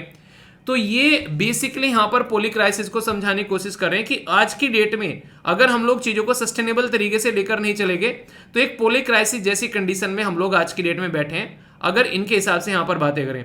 तो इसलिए जरूरी है एक बैलेंस बनाकर चलना, क्योंकि आप लोगों को पता है कैसी सिचुएशन देखने को मिलती है। अभी मैंने आप लोगों से डिस्कस की थी आईपीसीसी की रिपोर्ट, आईपीसीसी, ठीक है, आईपीसीसी, यह है inter governmental panel on climate change. ये पर्टिकुलर जो रिपोर्ट है इसने क्या बताया था कि कार्बन डाइऑक्साइड का जो एमिशन है वो इतना बढ़ चुका है कि अगर इसको कंट्रोल नहीं किया तो अभी यहां पर आप लोग जो है उस सिचुएशन में कभी नहीं आ पाओगे कि आप लोग कहीं ना कहीं इस पृथ्वी को जो है वो बर्बाद होने से बचा पाओ, खासकर टेम्परेचर की वजह से, खासकर जो ग्लेशियर पिघल रहे हैं यानी कि बर्फ पिघल रहा है उसकी वजह से, जो ओशन का लेवल बढ़ रहा है उसकी वजह से। तो बहुत सारे ऐसे क्राइसिस देखने को मिलेंगे। टेम्परेचर बढ़ते ही आप लोगों की एग्रीकल्चर की प्रोडक्टिविटी जो है वो आप लोगों को चेंज होती नजर आएगी। रीजन क्या है, आप लोगों ने अक्सर देखा होगा कोई खेती जो है उत्तर प्रदेश में की जाती है तो वो खेती तमिलनाडु में देखने को नहीं मिलेगी, वो खेती आप लोगों को नॉर्थ ईस्ट में देखने को नहीं मिलेगी। जो खेती नॉर्थ ईस्ट में की जा सकती है जैसे कि चाय वगैरह ये सब चीजें, वो खेती आप लोगों को कभी भी गुजरात के अंदर में नॉर्मली देखने को नहीं मिलेगी, नॉर्मल इलाके में या फिर राजस्थान के अंदर में।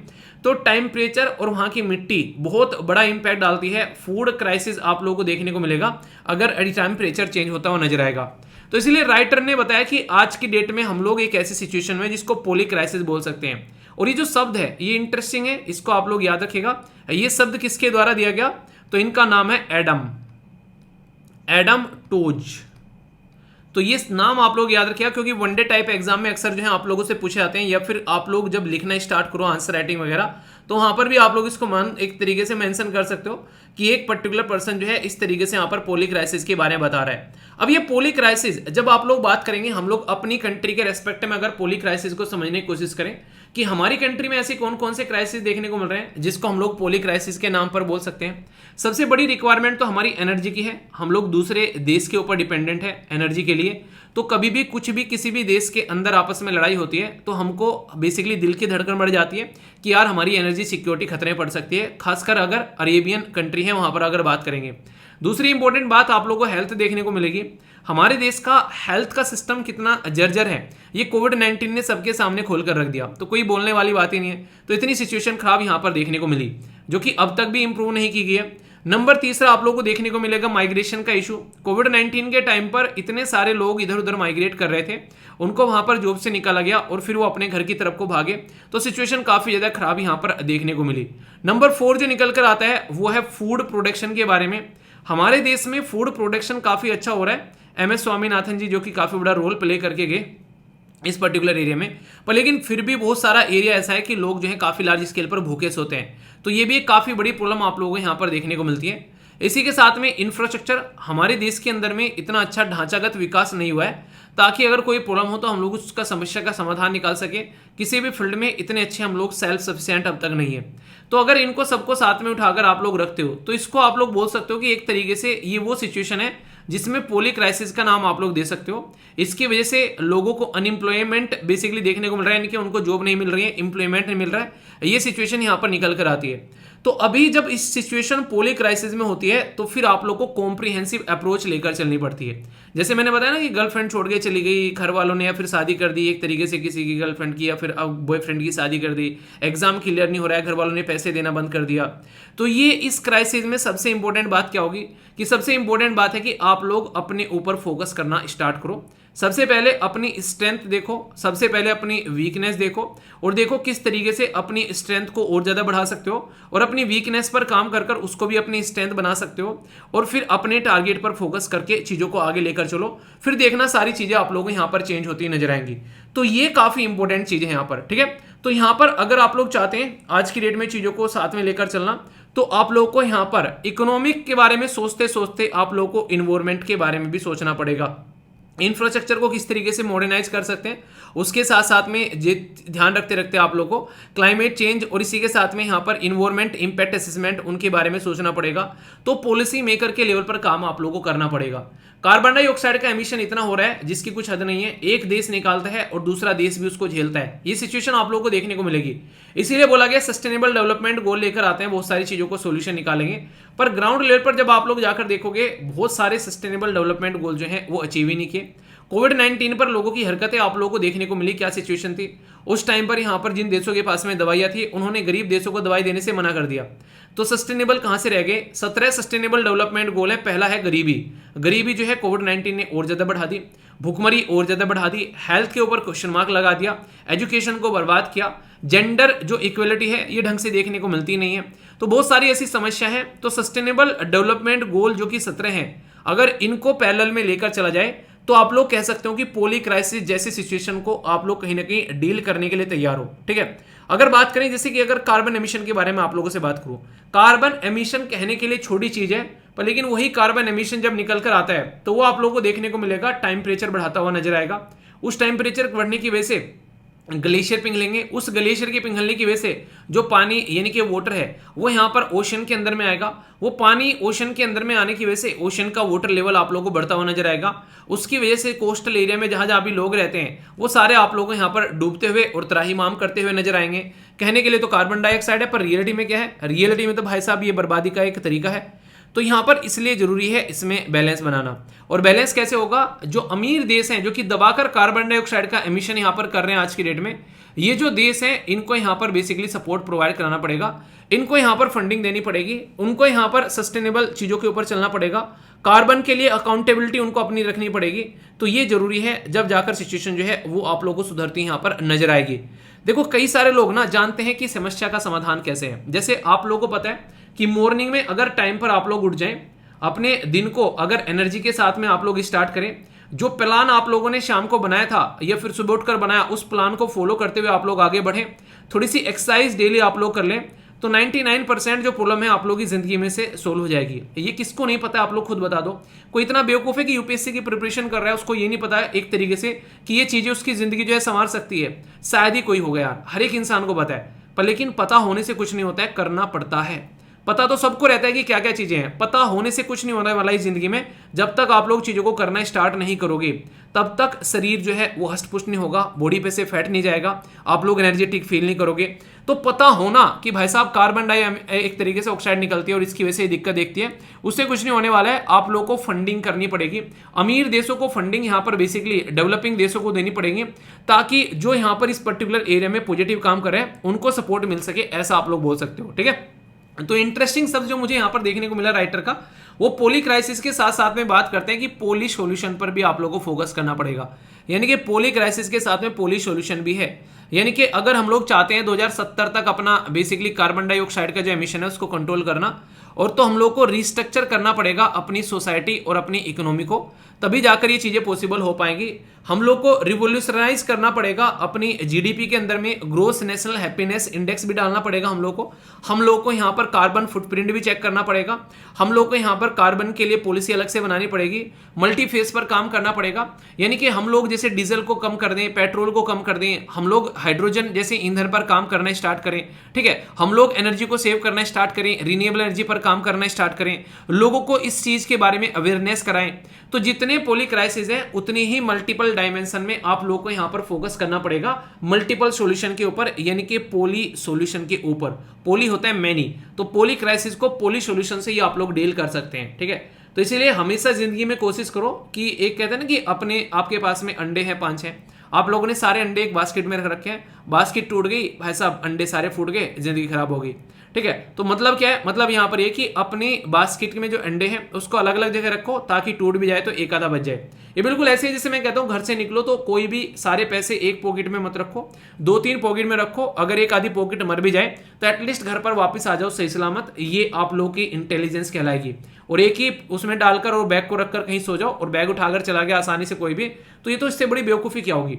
तो सॉल्यूशन है आप लोगों के सामने, बस यहाँ पर आपकी इच्छा होनी चाहिए कि आप लोगों को उसको इंप्लीमेंट करना है। ठीक है, तो इंटरेस्टिंग आर्टिकल था। आप लोगों को इसके नोट्स जो हैं सारे, जैसे मैं बताता हूँ, सारे के सारे आप लोगों को नॉर्मली मिल जाते हैं, तो उनको टेंशन मत लेना, अच्छे से उनको एंजॉय कर सकते हैं। ठीक है, सबसे इंपॉर्टेंट जो पॉइंट आप लोगों को यहां पर देखने को मिलेगा, बिहार के अंदर में रिसेंटली अभी जो है वो कास्ट सेंसस कंडक्ट कराया गया, और जैसे ये कास्ट सेंसस यहां पर कंडक्ट कराया गया, फिर इसको पब्लिश किया गया 2 अक्टूबर को, यानी कि जो महात्मा गांधी जी की जयंती है उस दिन यहां पर। तो बिहार कास्ट सेंसस जो है वो यहां पर सर्वे सामने निकल कर आया। इसमें इनके द्वारा जो यहां पर डेटा सामने रखा गया कि कौन कौन सी कम्युनिटी जो है वो कितनी है, उसका डेटा सामने यहां पर निकल कर आया। इनके जैसे कि अगर मैं आप लोगों से डेटा के बारे में बात करूं तो यहां पर आप लोग इस चीज को समझ पाओगे। इनके द्वारा जो डेटा सामने रखा गया उसमें यह बताया गया कि बिहार के अंदर में जो बैकवर्ड क्लासेस है यानी कि जो बैकवर्ड कम्युनिटी है वो आप लोगों को देखने को मिलेगी 27%। इसी के साथ में एक्सट्रीमली बैकवर्ड कम्युनिटी के बारे में बात की गई है, एक्सट्रीमली बैकवर्ड कम्युनिटी देखने को मिलेगी 36%। इसी के साथ में शेड्यूल कास्ट के बारे में बात की गई है, शेड्यूल कास्ट आप लोगों को देखने को मिलेगी लगभग 19%। और शेड्यूल ट्राइब के बारे में बात की जा रही है, शेड्यूल ट्राइब आप लोगों को यहां पर देखने को मिलेगी लगभग 1.5 से 2% लगा लो चलो। और यहां पर बाकी का अनरिजर्व आप लोगों को देखने को मिलेगा, उनकी है लगभग 15%। ठीक है, जैसे ही ये सेंसस यहां पर निकल कर आया, सबसे ज्यादा इंपॉर्टेंट बात क्या बोली गई, सबसे ज्यादा इंपॉर्टेंट बात और जिसके ऊपर सबसे ज्यादा डिबेट और डिस्कशन हुआ वो ये बोला गया कि जब यहां पर अगर आप लोग ढंग से देखोगे, जब यहां पर पॉपुलेशन का ये रेशो आप लोगों को देखने को मिल रहा है, तो फिर यहां पर जब कम्युनिटी को हम लोग प्रॉपर अलग अलग कम्युनिटी को यहां पर रिजर्वेशन प्रोवाइड कराते हैं तो 50% सीट जो है वो सबके लिए ओपन क्यों रखते हैं। यानी कि मान लीजिए अनरिजर्व के लिए हम लोगों ने क्या किया, हम लोग बोलते हैं कि 50% रिजर्वेशन होना चाहिए, तो इसके ऊपर क्वेश्चन मार्क ये लगा जा रहा है अब यहां पर कि अनरिजर्व को 50% आप लोगों को क्यों देना है, जब यहां पर सबके लिए अगर आप लोग बात करते हैं, इनके लिए किसी के लिए 27 है, किसी के लिए 36 है, किसी के लिए इतना है, तो क्यों ना यहां पर इनके लिए भी फिक्स कर दें यहां पर कि 15% सीट जो है वो अनरिजर्व की होगी। इसी को लेकर बार बार यहां पर बात की जा रही थी कि अनरिजर्व कैटेगरी में सबसे ज्यादा लोगों को यहां पर फायदा पहुंच रहा है, जबकि पॉपुलेशन अनरिजर्व कैटेगरी में आप लोगों को काफी कम देखने को मिलेगी। इसी चीज को ध्यान में रखते हुए बार बार ये कहा जा रहा था, ये बोला जा रहा था कि बिहार सेंसस जो है वो कंडक्ट नहीं कराया जाना चाहिए। और इसमें अगर आप लोग बात करेंगे सबसे ज्यादा बड़ा कौन है, वो एक्सट्रीमली पुअर सेक्शन जो है यहां पर एक्सट्रीमली बैकवर्ड, जिसको अक्सर लोग जो है वो इग्नोर किया करते थे। तो यहां पर लोकसभा के इलेक्शन से पहले जो यहां पर ये चीजें देखने को मिल रही हैं, इसके बारे में सबसे बड़ी बात ये बोली जा रही है कि इलेक्शन पर इसका इंपैक्ट पड़ता हुआ आप लोगों को यहां पर नजर आएगा। रीजन क्या है कि किस पर्टिकुलर कम्युनिटी की रिप्रेजेंटेशन कितनी है, वो भी चीजें यहां पर देखने को मिलेगी, किस पर्टिकुलर कम्युनिटी को कितना रिजर्वेशन यहां पर मिल रहा है उसके बारे में भी यहां पर बात की जाएगी। अब सरकार जो है वो पॉलिसी बनाते टाइम ये नहीं बोल सकते कि इस कम्युनिटी में इतने ही लोग हैं, बस यहां पर इनके लिए तो ये इतनी चीजें काफी हैं। क्यों? क्योंकि पूरा सेंसस सामने है, यहां पर सबको काउंट किया गया है, तो इससे ये पता चलेगा कि इस पर्टिकुलर कम्युनिटी की रिप्रेजेंटेशन कितनी है और कितनी सीट उस पर्टिकुलर कम्युनिटी को मिल रही है, या कितना फायदा, कितना बेनिफिट उस पर्टिकुलर कम्युनिटी को मिल रहा है। तो ये यहां पर आगे चीजें आप लोगों को यहां पर देखने को मिलेगी। अब जब से बिहार का कास्ट सेंसस जो है वो प्रस्तुत किया गया है, तब से अलग अलग राज्य में कास्ट सेंसस को लेकर बात की जा रही है कि ये प्रस्तुत होना चाहिए, और इसको लेकर यहां पर बहुत ही बड़ा एक तरीके से आप लोग बोल सकते हैं कि कहीं ना कहीं कि आज की डेट में पॉलिटिक्स का एक मुद्दा भी आप लोगों को गरमाता हुआ यहां पर नजर आएगा। कास्ट सेंसस के बारे में अगर बात की जाए, आप लोग ऐसा बिल्कुल नहीं बोल सकते कि अब से पहले कभी कास्ट सेंसस हुआ नहीं, कि ये पहली बार आप लोगों को यहां पर कास्ट सेंसस जो है, ये कास्ट सर्वे जो है ये देखने को मिल रहा है। नॉर्मली जनगणना के बारे में आप लोग जानते हैं, जनगणना जो हमारी आप लोगों को देखने को मिलती है, बेसिकली जनगणना जो कि आप लोग जिसको नॉर्मली सेंसस बोलते हो, तो वो तो नॉर्मली आप लोग यहां पर समझते हो, पर लेकिन यहां पर जब कास्ट सेंसस के बारे में बात की जाती है, ये ऐसा नहीं है कि ये भी कोई नया मुद्दा है, यहां पर ये भी काफी पुराना मुद्दा आप लोगों को देखने को मिलेगा। पुराने समय से अगर हिस्ट्री आप लोगों को दिखा के देखने को मिलेगी तो 1931 में भी यहां पर बेसिकली कास्ट सेंसस जो है वो कंडक्ट कराया गया था, यानी कि आज से नहीं, जब देश आजाद भी नहीं हुआ था तभी कास्ट सेंसस कंडक्ट कराया गया था। कास्ट सेंसस जो है वो इंप्लीमेंट होना चाहिए यहां पर, बेसिकली मंडल कमीशन जो है उसके द्वारा भी यहां पर रिपोर्ट के अंदर में इस चीज को लेकर बात की गई थी। अभी रिसेंटली 2011 में भी यहां पर फर्स्ट टाइम जो है कास्ट डेटा को कलेक्ट किया गया था 2011 के सेंसस के हिसाब से, पर लेकिन उसको प्रस्तुत नहीं किया गया था, आप लोग ऐसा बोल सकते हो। और जब सेंसस के बारे में यहां पर बात की जाती है, हमारे देश के अंदर में 1881 में आप लोग जाओगे तो सेंसस यानी कि जनगणना आप लोगों को देखने को मिलती है, और यही जनगणना जैसे मैंने बताया था फिर डिलिमिटेशन कमीशन के लिए बेस बनती है, जिससे पॉपुलेशन के बेसिस पर हम लोग कॉन्स्टिट्यूएंसी डिसाइड करते हैं। हमारे फाइनेंस कमीशन के लिए बेसिस बनती है यही जनगणना।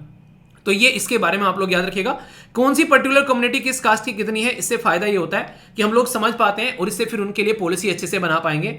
कोई भी सेंसस हमारे देश के अंदर में कंडक्ट कराया जाता है नॉर्मली, तो सेंसस जो रहता है वो सेंसस एक्ट है 1948 का, उसके हिसाब से हमारे देश के अंदर में जनगणना कराई जाती है। तो ये बेसिक इंफॉर्मेशन है, इसके बारे में कोई आप लोगों से पूछे तो एटलीस्ट आप लोग याद रख सकते हैं इसके बारे में कि हाँ बिहार जो है उसके अंदर में ये डेटा कंडक्ट कराया गया है। ठीक है, तो आगे चलकर ये न्यूज में दिखेगा, और भी आर्टिकल आएंगे तो इसके बारे में बातें करेंगे। ओके, नेक्स्ट अगर हम लोग यहाँ पर बात करें केमिस्ट्री के बारे में, तो केमिस्ट्री के नोबेल प्राइज जो हैं वो आप लोगों के सामने यहाँ पर निकल कर आ चुके हैं। 3 पर्सनैलिटी को यहाँ पर ये नोबेल प्राइज दिए हैं। पहला आप लोगों को यहाँ पर देखने को मिलेगा, ये है मोएंगी जी बोवेंडी, मैगी नहीं बोलना है, मोएंगी, ठीक है। दूसरे आप लोगों को देखने को मिलेंगे, इनका नाम है लुइस ई ब्रुस। नेक्स्ट यहाँ पर देखने को मिलेंगे, इनका नाम है एलेक्सी एक्कीमोव, ठीक है। तो ये इंपॉर्टेंट पर्सनैलिटी है, क्यों दिया गया है, क्योंकि इनके द्वारा डिस्कवरी की गई synthesis of the quantum dots, तो इसके बारे में इनके द्वारा जो है वो डिस्कवरी यहाँ पर की गई है, जिसकी वजह से यहाँ पर इनको ये नोबेल प्राइज मिला है। इनको जो ये अवार्ड यहाँ पर मिला है वो क्वांटम डॉट्स के लिए यहाँ पर मिला है। तो क्वांटम डॉट्स क्या होता है, किसी भी अगर प्रोडक्ट को लेकर आप लोग यहाँ पर बात करते हैं एलिमेंट की, वो डिपेंड करता है कि कितने उसके अंदर में इलेक्ट्रॉन है, तो उसके ऊपर इसकी प्रॉपर्टी डिपेंड करती है।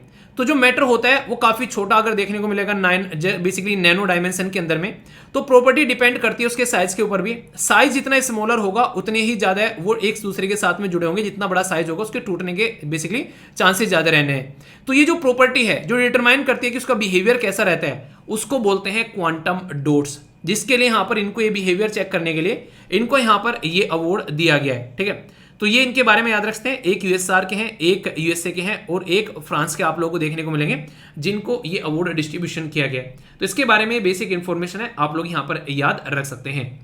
नेक्स्ट जो आर्टिकल मैंने डिस्कस किया जर्नलिस्ट के बारे में, तो यहाँ पर उसको लेकर ये और भी कई पेपर, कई जगह आप लोगों को आर्टिकल देखने को मिलेंगे, मीडिया बॉडीज और पता नहीं क्या क्या बातें चल रही हैं यहाँ पर सारी चीजें, जिससे कि चीफ जस्टिस ऑफ इंडिया के पास में ये जा रहे हैं, तो उसके चलते यहाँ पर ये आर्टिकल निकल कर आ रहे हैं। तो आगे भी कुछ इसके ऊपर कोई अपडेट होगा तो बताएंगे, पर लेकिन जर्नलिज्म जो है वो कहीं ना कहीं आप लोग बोल सकते हैं कि इंडिपेंडेंट होना चाहिए। और यूएसए के भी यहाँ पर सपोर्ट मिल रही है मीडिया को, क्योंकि यहाँ पर काफी ज्यादा दिक्कतें देखने को मिलती हैं जब कोई ऐसी सिचुएशन बनती है, ठीक है। एक बहुत ही बुरी दुर्घटना देखने को मिली, 7 के करीब लोग जो हैं उनकी जान चली गई जब ग्लेशियर लेक जो है वो ब्रस्ट हुई यहाँ पर सिक्किम के अंदर में।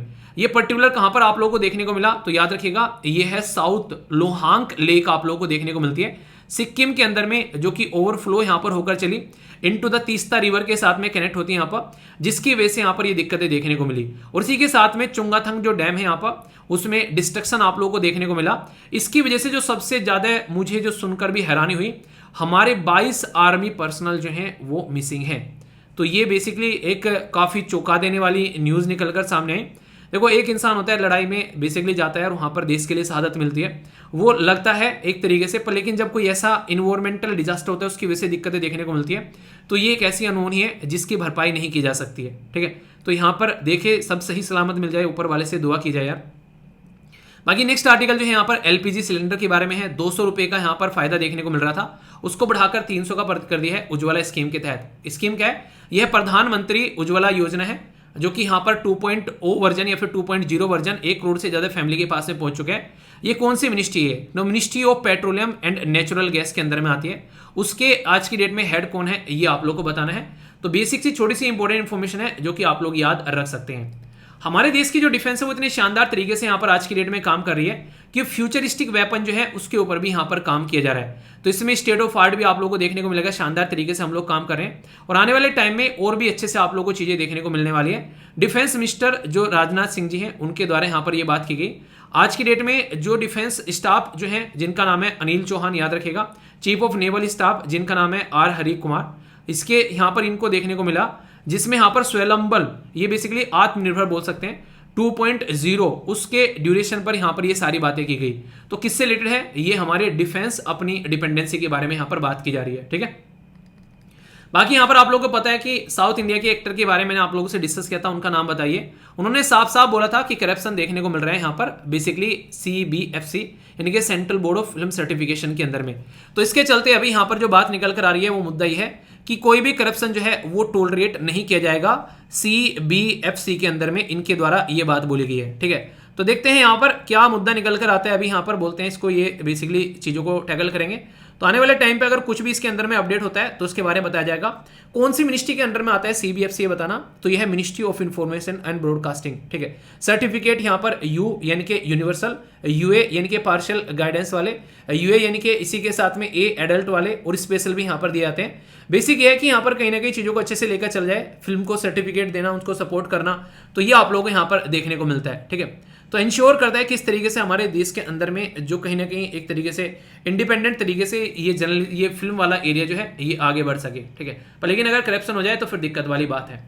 बात करें वर्ल्ड लेवल की कुछ न्यूज़ है आप लोगों के सामने। PM सुनक जो है वो इलेक्शन की तैयारी कर रहे हैं लोकल लेवल पर, तो उससे रिलेटेड यहाँ पर न्यूज़ है यहाँ पर। इसी के साथ में बैंकॉक के अंदर में अभी यहाँ पर शूटिंग देखने को मिली, कुछ लोगों की जान चली गई, तो उसके चलते प्राइम मिनिस्टर जो है वो यहाँ पर रिव्यू कर रहे हैं गन से रिलेटेड जो भी चीज़ें हैं। इटली के अंदर में यहाँ पर जो बस है वो आपस में क्रैश कर गई, 21 लोगों की जान चली गई, जो काफ़ी बुरी दुर्घटना आप लोग देख सकते हैं। नेपाल के अंदर में इंडेफिनिट कर्फ्यू लगा दिया गया है, कम्युनल वायलेंस यहाँ पर देखने को मिल रहे हैं। नेपाल में कई सारी इस टाइम में पर दिक्कतें देखने को मिल रही हैं, जिसके चलते यहाँ पर ये बातें निकल कर आ रही हैं। टीचर्स के बारे में मैंने बात की थी, वो भी बातें हम लोगों ने डिस्कस की थी, ठीक है। तो उससे रिलेटेड यहाँ पर ये बेसिक इन्फॉर्मेशन है। ये एक ऐसी न्यूज़ है जिसके ऊपर आप लोग स्टार लगा सकते हैं, क्योंकि पुराने टाइम पर भी ये काफ़ी ज़्यादा न्यूज़ जो था वो सामने निकल कर आया था। बात की जा रही है AUKUS के बारे में, ओकस जिसका नाम रखा गया था। इसमें ऑस्ट्रेलिया, यूनाइटेड किंगडम और इसी के साथ में बेसिकली यूनाइटेड स्टेट, तो तीनों के द्वारा मिलकर हेल्प करने की बात की गई थी ऑस्ट्रेलिया की, कि उसको न्यूक्लियर सबमरीन दी जाएगी। तो उसी से रिलेटेड ये न्यूज़ जो है वो आगे निकल कर आ रही है। इंपॉर्टेंट मुद्दा क्या है, AUKUS जो है वो यहाँ पर ये तीनों ने मिलकर ये ग्रुप बनाया गया था। इसमें यहाँ पर फ्रांस गुस्सा हो गया था, क्योंकि फ्रांस के साथ में डील थी, उसको ब्रेक कर ये डील जो है USA और UK के साथ में की गई थी। 4.9 बिलियन की बेसिकली यहाँ पर ये कॉन्ट्रैक्ट किया गया, जिसमें तीनों मिलकर यहाँ पर काम करेंगे। और यहाँ पर स्टेब्लिश किया गया था 2021 में, ऑस्ट्रेलिया, UK और यूनाइटेड स्टेट। इसमें क्या रहेगा यहाँ पर, ये किस तरीके से इंडो पैसिफिक रीजन में काम कर सकते हैं। तो इसमें दो काम किए जाएंगे, एक तो सबमेरीन का एक्वाइजिशन होगा, दूसरा एडवांस कैपेबिलिटी के बारे में यहाँ पर बात की जा रही है। सबमेरीन जो है उसको दो तरीके से यहाँ पर डिलीवर किया जाएगा। अगर आप लोग देखोगे यहाँ पर 8 न्यूक्लियर पावर अटैक सबमेरीन जो है वो यहाँ पर प्रोवाइड कराई जाएगी। ब्रिटेन डिजाइन करेगा और अमेरिका जो है वो टेक्नोलॉजी देगा। और टेक्नोलॉजी देने का मतलब यहाँ पर यह बेसिकली ये ऑस्ट्रेलिया को बनी बनाई प्रोवाइड कराने की बात यहाँ पर कर रहे हैं। फर्स्ट स्टेप जो है US शेयर करेगा nuclear propulsion technology with the ally other than the UK, यानी कि अब तक ये टेक्नोलॉजी बस UK के साथ में शेयर करता था। पहली बार यहाँ पर किसी दूसरे देश यानी कि ऑस्ट्रेलिया के साथ में टेक्नोलॉजी है वो US से शेयर करने जा रहा है। अब तक हमारे साथ भी इसने कभी इसको शेयर नहीं किया। इनहेंस करेगा अंडर सी कैपेबिलिटी ऑस्ट्रेलिया की, ताकि चाइना की बदतमीजी न देखने को मिले। हमारे लिए तो अच्छा ही है अगर यहाँ पर ऑस्ट्रेलिया के पास में वेपन आता है, क्योंकि चाइना के साथ में अक्सर बनती नहीं है। न्यूक्लियर वेपन के अगर बात करें क्लासिफिकेशन के बारे में, तो एम जो है basically is not to arm new submarine with the nuclear weapon. Australia जो है वो यहाँ पर NPT सिग्नेटरी है, प्रोहिबिट करता है यहाँ पर किसी भी तरीके से एक्वायर करना। एक तरीके से अपने रीजन में अपनी कैपेबिलिटी बढ़ाने की कोशिश कर रहा है। ये एक तरीके से ये क्या करते हैं, अगर कोई और वेपन बढ़ा रहा है तो उसको कहेंगे वेपन बढ़ा रहा है, वेपन बढ़ा रहा है। अगर खुद बढ़ा रहे हैं तो ये कहेंगे कि यार हम ना शांति बनाए रखने के लिए यहाँ पर वेपन बढ़ा रहे हैं। यानी कि तुम्हारा कुत्ता टोमी और हमारा कुत्ता कुत्ता, वो हरकत आप लोगों को देखने को मिलेगी। यहां पर बात की जा रही है अवार्ड के बारे में। प्रेसिडेंट ऑफ इंडिया जो है वो नेशनल सर्विस स्कीम अवार्ड जो है वो यहां पर प्रेजेंट करते हुए आप लोगों को नजर आ रहे हैं। प्रेसिडेंट के द्वारा 2021-22 के लिए यहां पर ये अवार्ड दिए गए। ये एक तरीके की सेंट्रल सेक्टर स्कीम है गवर्नमेंट ऑफ इंडिया की, जो कि 11th और 12th की क्लास के जो है बेसिकली, या फिर आप लोग बोल सकते हैं स्कूल प्लस बोर्ड के जो है उनके लिए यहाँ पर सपोर्ट प्रोवाइड कराई जाती है। इसमें आप लोगों को देखने को मिलेगा technical institution, graduation, post graduation, college और यूनिवर्सिटी यहाँ पर स्टूडेंट जो है वो इंक्लूड रहते हैं। और इसी के साथ में गवर्नमेंट लेड इनिशिएटिव है। मोटो है कि not me but you, ministry of youth and affair के थ्रू यहाँ पर ये चीजें आप लोगों को देखने को मिलती है। ये नेशनल सर्विस जो यहाँ पर जो नेशनल सर्विस स्कीम अवार्ड है, ये 1993 में 1994 में स्टार्ट किया गया था। ये एनुअल लेवल पर प्रोवाइड कराया जाता है ministry of youth and affair के द्वारा, स्पोर्ट अफेयर के द्वारा। इसमें बेसिक रिकॉग्नाइज करते हैं आउटस्टैंडिंग कंट्रीब्यूशन क्या क्या है, एनकरेज करते हैं यहाँ पर अगर बात की जाए तो डेवलपमेंट, इसी के साथ में ये अप्रिशिएट करते हैं एफर्ट को और मोटिवेट करते हैं इस पर्टिकुलर अवार्ड के थ्रू और ज़्यादा कम्युनिटी को, ताकि ज़्यादा से ज़्यादा लोग जो हैं वो आगे निकल कर सामने आए। ये बात की जा रही है बिहार के बारे में। बिहार को मिलने जा रहा है सेकेंड जो टाइगर रिजर्व है बेसिकली कैमूर डिस्ट्रिक्ट के अंदर में। तो बिहार से आते हैं तो स्टेट पीसेस के लिए आप लोगों के लिए इंपॉर्टेंट यहाँ पर हो सकता है। बात क्या क्या की जा रही है इसके बारे में देख लेते हैं कि बिहार जो है सेकंड जो टाइगर रिजर्व मिलने वाला है यहाँ पर, ये Kaimur wild life sanctuary located है यहाँ पर, कहाँ पर, कैमूर डिस्ट्रिक्ट के अंदर में। और ये जो बेसिकली विंध्याचल हिल रीजन है वहां पर आप लोगों को देखने को मिलेगा। ये कुछ यहाँ पर एरिया के बारे में बात की जा रही है, काव, सोन और इसी के साथ में दुर्गावती रिवर जो काफी इंपॉर्टेंट ट्रिब्यूटरी भी है यहाँ पर। इसी के साथ में यहाँ पर बात की जा रही है चंद्रप्रभा वाइल्ड लाइफ सेंचुरी जो कि इसके साथ में कनेक्टेड है। इसी के साथ में संजय डुबरी जो टाइगर रिजर्व है, पन्ना जो लैंडस्केप है मध्य प्रदेश का वो देखने को मिलेगा कनेक्टेड विद यहाँ पर चंद्रप्रभा वाइल्ड लाइफ सेंचुरी। ये पार्ट आप लोगों को देखने को मिलते हैं। तो वेजिटेशन भी कई तरीके की पाई जाती है, तो इसके बारे में याद रखते हैं। और एग्जैक्ट लोकेशन अगर आप लोग देखेंगे तो ये बात की जा रही है इस पर्टिकुलर एरिया की, ठीक है। तो अगर बिहार से हैं तो ये आप लोगों के लिए एक छोटा सा इंपॉर्टेंट क्वेश्चन बन सकता है। ये एक इंपॉर्टेंट इन्फॉर्मेशन आप लोगों के लिए हो सकती है कि इंडियन साइंटिस्ट ने डिस्कवर किया है। ये बेसिकली पानी के अंदर डूबा हुआ वोल्केनो यहाँ पर अंडमान सी के अंदर में। तो ये काफी बड़ी बात है। और ये क्या है, ये एक तरीका एक्टिव बेसिकली सबमेरीन वोल्केनो आप लोगों को देखने को मिलेगा। यहाँ पर 2 इंडियन साइंटिस्ट जो नेशनल इंस्टीट्यूट ऑफ ओशिनोग्राफी से निकल कर आते हैं, उनकी टीम ने यहाँ पर इसको डिस्कवर किया है। ये काफी बड़ी बात है। अंडमान सी जो है वो एक ज्योग्राफिकल लोकेशन है, मार्जिनल सी बोल सकते हैं इंडियन ओशन का अगर बोले। नॉर्थ में इरावदी जो रिवर डेल्टा है मनमार का, वहां तक आप लोगों को देखने को मिलेगा। बेसिकली ये पर्टिकुलर रीजन आप लोग यहाँ पर बोल सकते हैं, ठीक है। तो इधर यहाँ पर ये हो गया, ठीक है। इसी के साथ में ईस्ट में पेनिसुलर जो म्यांमार, थाईलैंड और मलेशिया वाला रीजन आप लोगों को देखने को मिलेगा। साउथ में इंडोनेशिया आप लोगों को यहाँ पर नीचे नजर आएगा, और वेस्ट में अंडमान निकोबार आइलैंड यहाँ पर देखने को मिलेगा। तो इस पर्टिकुलर एरिया के बारे में यहाँ पर बात की जा रही है। लोकेशन आप लोगों के सामने कंफ्यूज मत होना। क्वेश्चन देख लेते हैं जिनके आंसर आप लोगों को देने हैं। पहला क्वेश्चन बात की जा रही है यहाँ पर किसके बारे में, सवरिया सेठ टेंपल के बारे में। ये रिसेंटली अभी न्यूज में था। क्यों? प्राइम मिनिस्टर मोदी साहब यहाँ पर विजिट करने गए थे, तो काफी ज्यादा रीजन ये न्यूज में था अभी रिसेंटली, हर एक न्यूज़पेपर ने कवर किया। उत्तर प्रदेश, उड़ीसा, राजस्थान या वेस्ट बंगाल, सही आंसर क्या है ये बताना है। बात की जा रही है ओकस के बारे में, तो यहाँ पर इससे रिलेटेड कौन सी स्टेटमेंट करेक्ट है कि यहाँ पर ये स्ट्रेटेजिक पार्टनरशिप है ऑस्ट्रेलिया और यूके के बीच में, यूनाइटेड किंगडम के बीच में, और वन ऑफ इट्स ऑब्जेक्टिव जो आप लोगों को देखने को मिलेगा, इक्विप करना है ऑस्ट्रेलिया को with a nuclear arm attack. तो कौन सी स्टेटमेंट करेक्ट है? Only one, only two, both या फिर नन, ये आप लोग को बताना है। बात की जा रही है कैमूर वाइल्ड लाइफ सेंचुरी के बारे में, तो ये लोकेटेड है विंध्याचल रेंज के अंदर में। इसी के साथ में चंद्रप्रभा वाइल्ड लाइफ सेंचुरी, और यहाँ पर जो बेसिकली उत्तर प्रदेश के साथ में कनेक्टेड है। ये काफी थिक कवर जो बेसिकली एरिया आप लोगों को देखने को मिलेगा, डेसिडियस और जो दूसरे फॉरेस्ट यहाँ पर, जिनको आप लोग मोज़ेक जो पेरिस आप लोग बोलते हैं। करेक्ट आंसर क्या है? 1, 2, ऑल या फिर नन, ये आप लोग को बताना है। नेशनल सर्विस बेसिकली यहाँ पर इस स्कीम के बारे में बात की जा रही है। तो बोला जा रहा है कि स्टूडेंट जो है वो एक तरीके से एक स्टूडेंट जो है वो पार्ट लेते हैं ये वेरियस स्कीम के अंदर में, जो कि कम्युनिटी सर्विस एक्टिविटीज के बारे में बात करते हैं। Central sector scheme ministry of youth के अंदर आती है। Only one, only two, both या फिर नन, सही आंसर आप लोग को बताना है। सी सेट का क्वेश्चन है, इसको अटेम्प्ट करो, देखता हूं कौन सही आंसर देता है, और टोटल क्वेश्चन काउंट करना और बताना कैसे आप लोग के मार्क्स रहे। पहला क्वेश्चन हो गया राजस्थान के अंदर में, तो ये आप लोग याद रखिएगा, ये इसकी वजह से यहाँ पर न्यूज में था। एयू केस के बारे में दोनों स्टेटमेंट बिल्कुल करेक्ट है, ये बिल्कुल सही बात बोली गई है, तो यहाँ पर समझ सकते हैं। नेक्स्ट यहाँ पर इसके बारे में ऑल यहाँ पर करेक्ट आप लोगों को देखने को मिलेंगे, तो ये भी इंपॉर्टेंट है। यहाँ पर इसके बारे में बात करें तो बोथ आंसर आप लोगों को यहाँ पर करेक्ट नजर आएंगे, और इसी के साथ में जो सी सेट वाला क्वेश्चन है, ये यहाँ पर डी आंसर आप लोगों को देखने को मिलेगा, ठीक है। इंपॉर्टेंट बात यहाँ पर यह कि सारी की सारी पीडीएफ जो है वो सारी की सारी चीजें आप लोगों को मिल जाएंगी, तो आराम से उसको आप लोग एंजॉय कर सकते हैं। अभी एक और बात आप लोग यहाँ पर मैं बेसिकली बोलना चाह रहा हूँ, यहाँ पर सी सेट के लिए कई सारे बच्चे जो हैं वो पूछ रहे हैं कि सर सी सेट का जो कोर्स है उसके अंदर में क्या क्या कवर होता है। उसके अंदर में आप लोग की रीजनिंग, आप लोग का एप्टीट्यूड, आप लोग की इंग्लिश, इसी के साथ में जो सब्जेक्टिव इंग्लिश आती है मींस के अंदर में, वो भी यहाँ पर इसके अंदर में आप लोग को कवर करती हुई नजर आएगी। डेमो लेक्चर देखकर आप लोग देखिए आप लोग को कैसा लगा लेक्चर, आप लोग को मजा आ जाएगा, जिससे कि आप लोग कभी भी सी सेट में कम से कम फेल नहीं होंगे, वरना 1 साल का खामियाजा भुगतना पड़ जाता है, ठीक है। नेक्स्ट बात की जा रही है मरीन नेशनल पार्क के बारे में, तो ये कहाँ पर आप लोग को देखने को मिलेगा, तो ये आप लोग को देखने को मिलेगा गुजरात के अंदर में, ठीक है। गुजरात के अंदर में बेसिकली बात की जा रही है पर्टिकुलर एरिया के डिस्ट्रिक्ट के अंदर में, जिसका नाम है देवभूमि द्वारिका वाला एरिया। 1982 में यहाँ पर इसको डिक्लेयर किया गया था, और वाइल्ड लाइफ सेंचुरी जो प्रोटेक्शन एक्ट है उसके थ्रू यहाँ पर ये चीजें आप लोग को देखने को मिलती हैं। आइए कुछ नए शब्द आप लोगों के सामने, इनके ऊपर आप लोग सेंटेंस फॉर्म करिए। पहला शब्द है एफेमेरल, इसका मतलब होता है क्षण भंगुर, यानी कि जो यहाँ पर क्षणिक भाव में ही ये बेसिकली एक तरीके से डिस्ट्रॉय हो जाए, ठीक है। एक्सैजरेट है यहाँ पर, इसका मतलब बढ़ाना, चीजों को उत्तेजित करना, ज्यादा अच्छे लेवल पर आगे लेकर जाना। नेक्स्ट शब्द है यहाँ पर ये बोलता है क्विकसाइटिक, इसका मतलब होता है क्या, ये होता है दूरदर्शी, लंबी चीजें सोचने वाला। नेक्स्ट यहाँ पर टॉटेड, ये होता है प्रचलित, एक तरीके से प्रशंसा या फिर एक तरीके से ना प्रमोट करना, चीजों को प्रेज करना। मल्टी डिसिप्लिनरी, जो बेसिकली अलग अलग एरिया में बहुविषयक कई सारे सब्जेक्ट में एक तरीके से महारत हासिल करने वाले इंसान को भी आप लोग बोल सकते हैं, ठीक है। तो कैसा लगा आज का ये डिस्कशन, अपना फीडबैक जरूर देना, लाइक या डिसलाइक करके बता सकते हैं, और कौन सा आर्टिकल सबसे बेस्ट लगा और कितने मार्क्स 10 में से आप लोग इस पर्टिकुलर डिस्कशन को दोगे जरूर बताना। नेक्स्ट लेक्चर मिलता हूं, तब तक अपना ध्यान रखिए, बड़ों को नमस्ते, छोटों को प्यार, छोटी सी लाइफ एंजॉय करार। मिलता हूं नेक्स्ट वीडियो में, तब तक के लिए जय हिंद। मौज लो, रोज लो, नहीं मिले तो खोज लो।